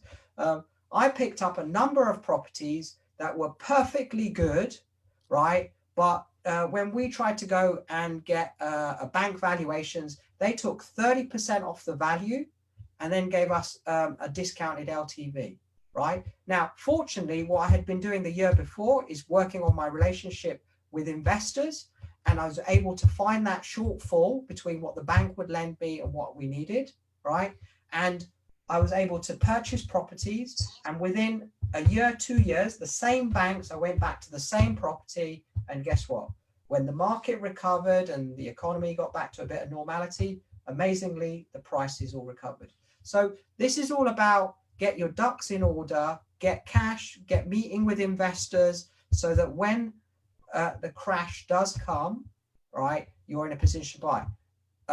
The good thing is the crash isn't going to come straight away from when the market unlocks, because the people that are going to be putting their properties in the market, unfortunately, the agents are still going to be overvaluing, right? It's that silly little game that we have to pay, and you have to take that time for the pain to come through when people realize the price of last year is irrelevant, right? It is the now. And that emotionally takes time. Just as we had in the lockdown, it's taken 6 to 8 weeks for us to get used to this environment, right? The same is going to happen in the new market when the estate agents and all that will re-gear. So one of the things that we have to do is forget the value of the past. What was last year is last year.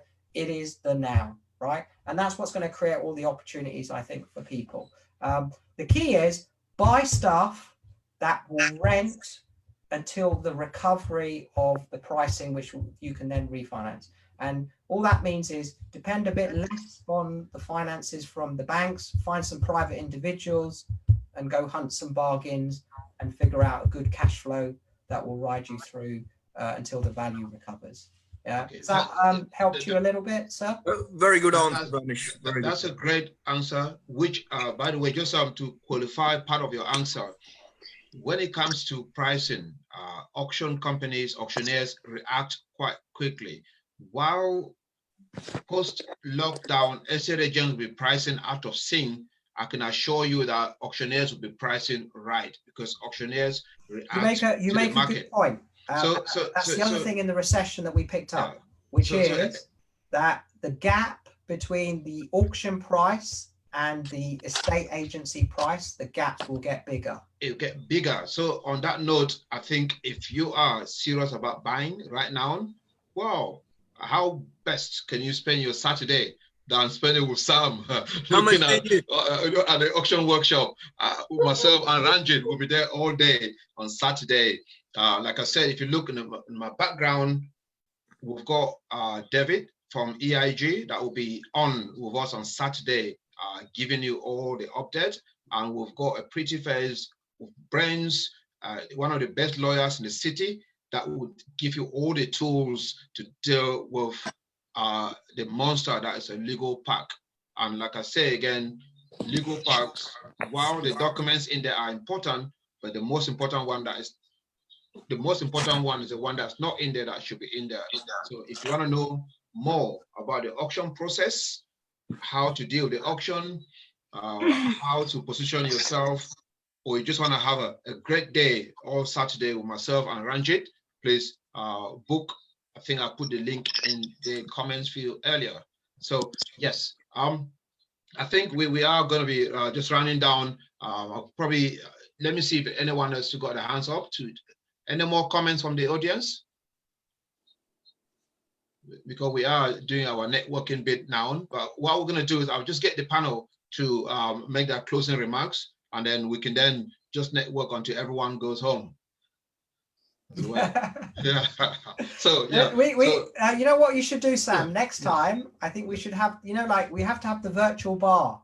Yeah. Yeah. Absolutely. We need. I hosted at the weekend. I hosted a little party, and I had to ask people to bring their virtual drinks and virtual nibbles, and we bring the entertainment and everything. So I think the next time you do the Midas online, right, you need a backdrop with the bar, and you need absolutely as a host, we need to have our glass of water, and then we have to have our bar drink. Vanish, we change the scenery. The truth be told, what I've been doing while I've been speaking, I've been looking for a video of you teaching salsa at the last event at the Hilton. Yes. Because I'm trying to get that video. We have it on Dropbox, but I can't find it. I've been trying to WhatsApp artists and where's that video? I wanted to share it. Brilliant. Yeah, but if not, we can share. Yes, if not, those we try to teach you every useful tool. So yeah. If not, those who come to the workshop will get to learn salsa as well. Yes. I'll take a dance class or two. Actually, that can be a very good tool for attracting investors, I think. Yes, you don't think so? Yes. Wine. Yeah, the salsa. It's a very easy way of raising capital, actually. Absolutely. Yeah. Okay. So, guys, just sum up your closing remarks, and then we can just chat our way out as we go. Who wants to go? Or who wants to start? Let's start with Stephanie, because you traveled the furthest. Were you going to say something, Nikki? I was, but yeah, go on. Okay, I was just going to say it's been a great evening, a really, really inspiring evening. There's been some really, really great questions and information flow. And please do connect with us. We've got our information on there. Drop by the one of the social media outlets, whatever else, and we'd love to continue the conversation. And can't wait to meet you all at the next event in London. Okay, fantastic. Who's next? I'll go next because Vanish likes to, Vanish will still be talking at 11 o'clock. So, but no, thank you so much for inviting us along, Sam. And thank you, all of you who've joined us here today and asked the great questions and really been so into this that you've created a great energy for us all to be here with you. So I just think it's just reinforcing what I said earlier, which is that if you've decided that property is for you, whatever your next step is, to make sure that you take that next step, because ideas mean nothing. Ideas are 10 a penny. Action is everything. It's the implementation. It's carrying out those steps. It's the consistency that Sam talked about. That means that you make your dreams come true. That sounds a bit vague, but it's just taking the steps to make your ideas into a reality, and it happens really quickly. I always say that, well, within a year, you can replace an income from an average job, and within 5 years, you can actually create wealth and start buying your assets, even if you're starting from almost zero. Thank you. Okay. So that's great thoughts. Thanks for sharing that. So when Vanish starts, can we say we can then go home, right? Well, Vanish yes, is speaking. definitely. I've just got nothing but praise for you, Sam. It's a joint effort. You've all been great. Yeah. No, it's wonderful. You put the effort in making this happen. It's just like a lot of other people when they run events. Some events have just shut down, and the fact that you got everything all organized and made it good experience for us as speakers and everything. And I'm amazed that, we still got, 40 plus people 3 hours later, like a real event. I was thinking that, there'll be a big drop off. So obviously it's been a good event. And all I'll say is thank you very much for organizing today. And we should also not forget your wonderful co-host, Artie, for getting all the things in place, and the technology has held up, and it's been really good. And you're going to be doing the same thing again for the question time, is that right? Yes, the next property. Then you've got what have you got? You got your workshops, and then you're going to be doing your Facebook lives. Actually, I think I asked someone. I'm not sure what I would have done on lockdown if we didn't have Zoom, because the moment that we actually had lockdown announced, and that was a few days before the next auction. So immediately I thought we are going to do the event. In fact, auction house thought they wouldn't have an event. And I said, no, there's absolutely no way we're going to have the event. So I did some research, found out what was the best way of doing it, got Zoom doing it, got Zoom, learned it within 3 days, had it done.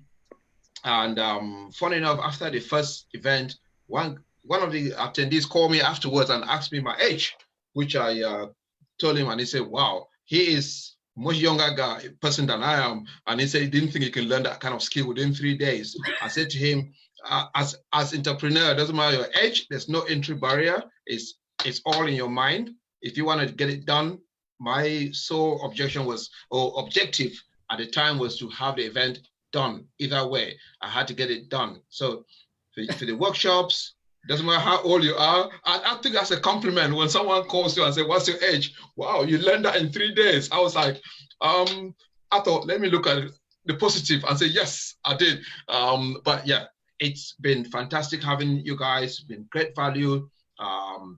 It really, it's not an event without you, your great input. Yeah, and you know what? This reminds. This is what I always say.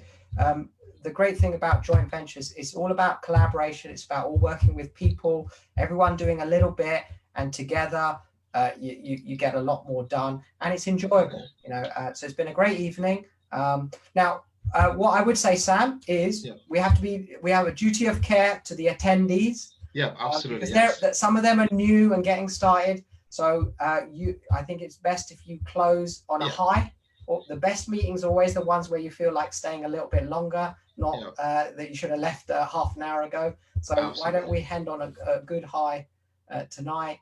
And let's make sure that we catch up tomorrow, because we've made all this promise to deliver everything, and we need to figure out all the technologies and get the dates in the diary and stuff. And I know you've got a busy day tomorrow, but let's connect and organize everything and get everything up by the weekend. Absolutely. Thank you all, and drive safely home, and we see you again shortly. Thank you. Goodbye. Great job. Thanks. Bye-bye. Bye, everyone. Thanks.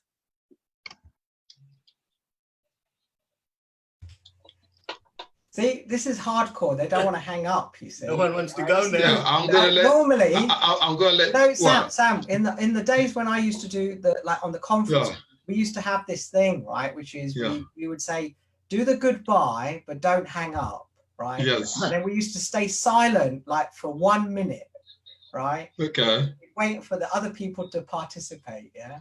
And then we would do the whole chit chat. So I think it's a nice little thing where you've said the goodbye. If they stick around, and we'll just see kind of how long they will. We can do that after, because I think one of the good things is also it's good for the other, you know, like the hosts to chat and the speakers. Absolutely. Is this a test? Sorry. Is this a test? See how committed you are. Absolutely.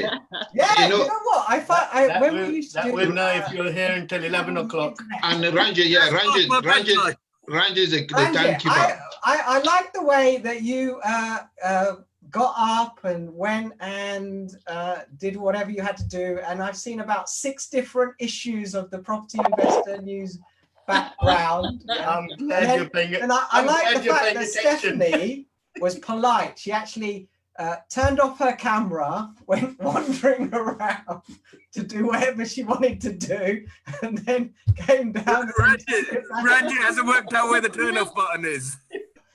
And then it's like the politeness. And then Sam, you just went off, halfway through.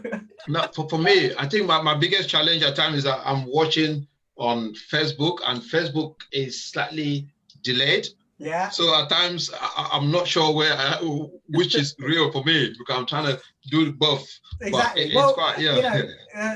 To be fair, the technology worked. We got the questions. I just could not keep up with them. I mean, I don't know how you did that, Nikki. I was just looking at it, just like a constant stream of stuff, and remembering who the names were and everything was amazing. It is kind of difficult, but because everybody's on, you want to be able to try and respond and reply to them and give them their answers.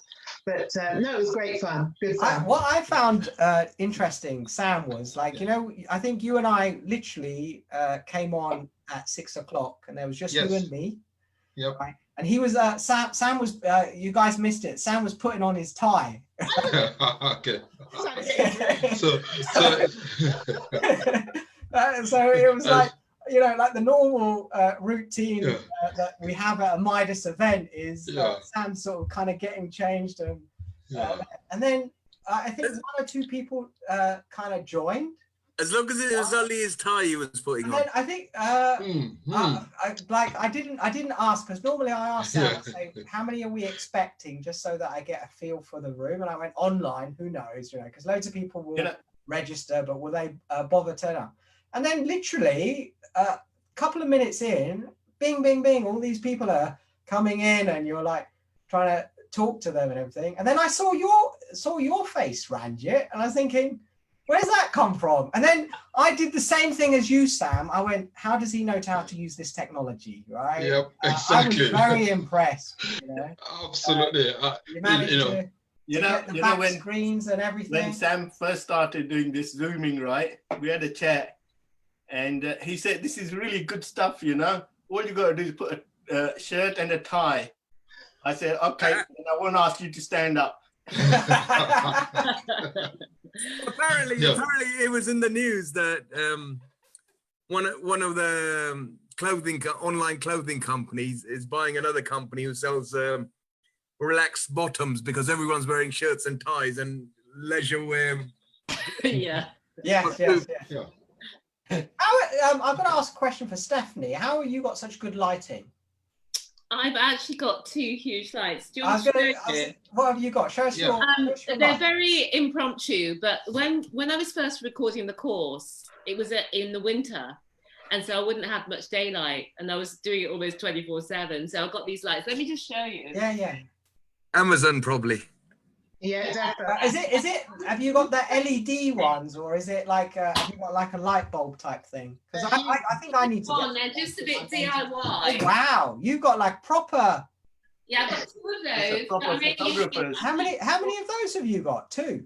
But I'm only using 1 at the moment because obviously I don't really need it. It was a bit difficult earlier because I was getting light from the window, which is over there. So I've turned it away slightly now because it was almost too much. Oh, you look good. I mean, when you popped in, I thought she's in a studio somewhere. Yeah. So yeah, lighting makes it. And then we got Nikki, which is the other extreme. It's like Darkness. Listen, you know, you just don't realise that suddenly we're all having to build home studios. You know, right? Because I said to Sam, like he's got a green screen. Yes, that's the next level. The proper. Yeah. You know. Actually, guys, green screens and kit are not very expensive. I think they're about 63 quid. You can get the whole kit. Exactly. Yeah. That's right. Yeah, I've got the green screen. I've got the lighting. When Sam was joining on, he had his camera a bit tilted, right? And what you could see is the black tape that he's got his green screen plastered against his wall and everything. Yeah. It's good. But now what I've done, anyone that's left, I've promoted them onto the panel, so everyone can feel free to talk. I noticed that. I've got everyone on the panel, so you can talk. Everyone feel free. I noticed that, Sam. Thanks. Somebody, Okay. Yeah, we have to turn the light on. We have to recommend someone turn the light on so that we can see your face. Yeah. Peter, can you turn the light on, sir? Yeah. So. Imagine you're at home. What I've noticed, ladies tend to be very reserved with the camera, whereas men are very bold and happy to show. First time doing this.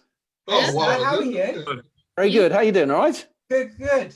Good to see you, I must Peter. give my apologies for our birthday thing that we were going to do with Liz. Don't worry. Well, we can't do it so far, but I have to take a rain check. Yeah, no problem. Hopefully they'll be as soon as we can. We can set it up. Yeah, no, definitely. When we'll figure out a venue that's okay with the lockdown and everything. So yes, I've got a very large committed diary of places to go and have meetings. Because all of those now, I just have to do the virtual coffee. Have you coordinated it with Ranjit? Shall we come off Facebook, or are you going to continue on Facebook? No, I'm going to come off it now. Yes. Oh, okay. Wow. Okay. Oh, because sorry. I can share something. I didn't realize I was still on it actually. Yeah. We can now. You know, normally I always tell people go buy the host a drink because that's when the real nuggets come out. Okay, so let me take it out. The bits there. So what's okay? the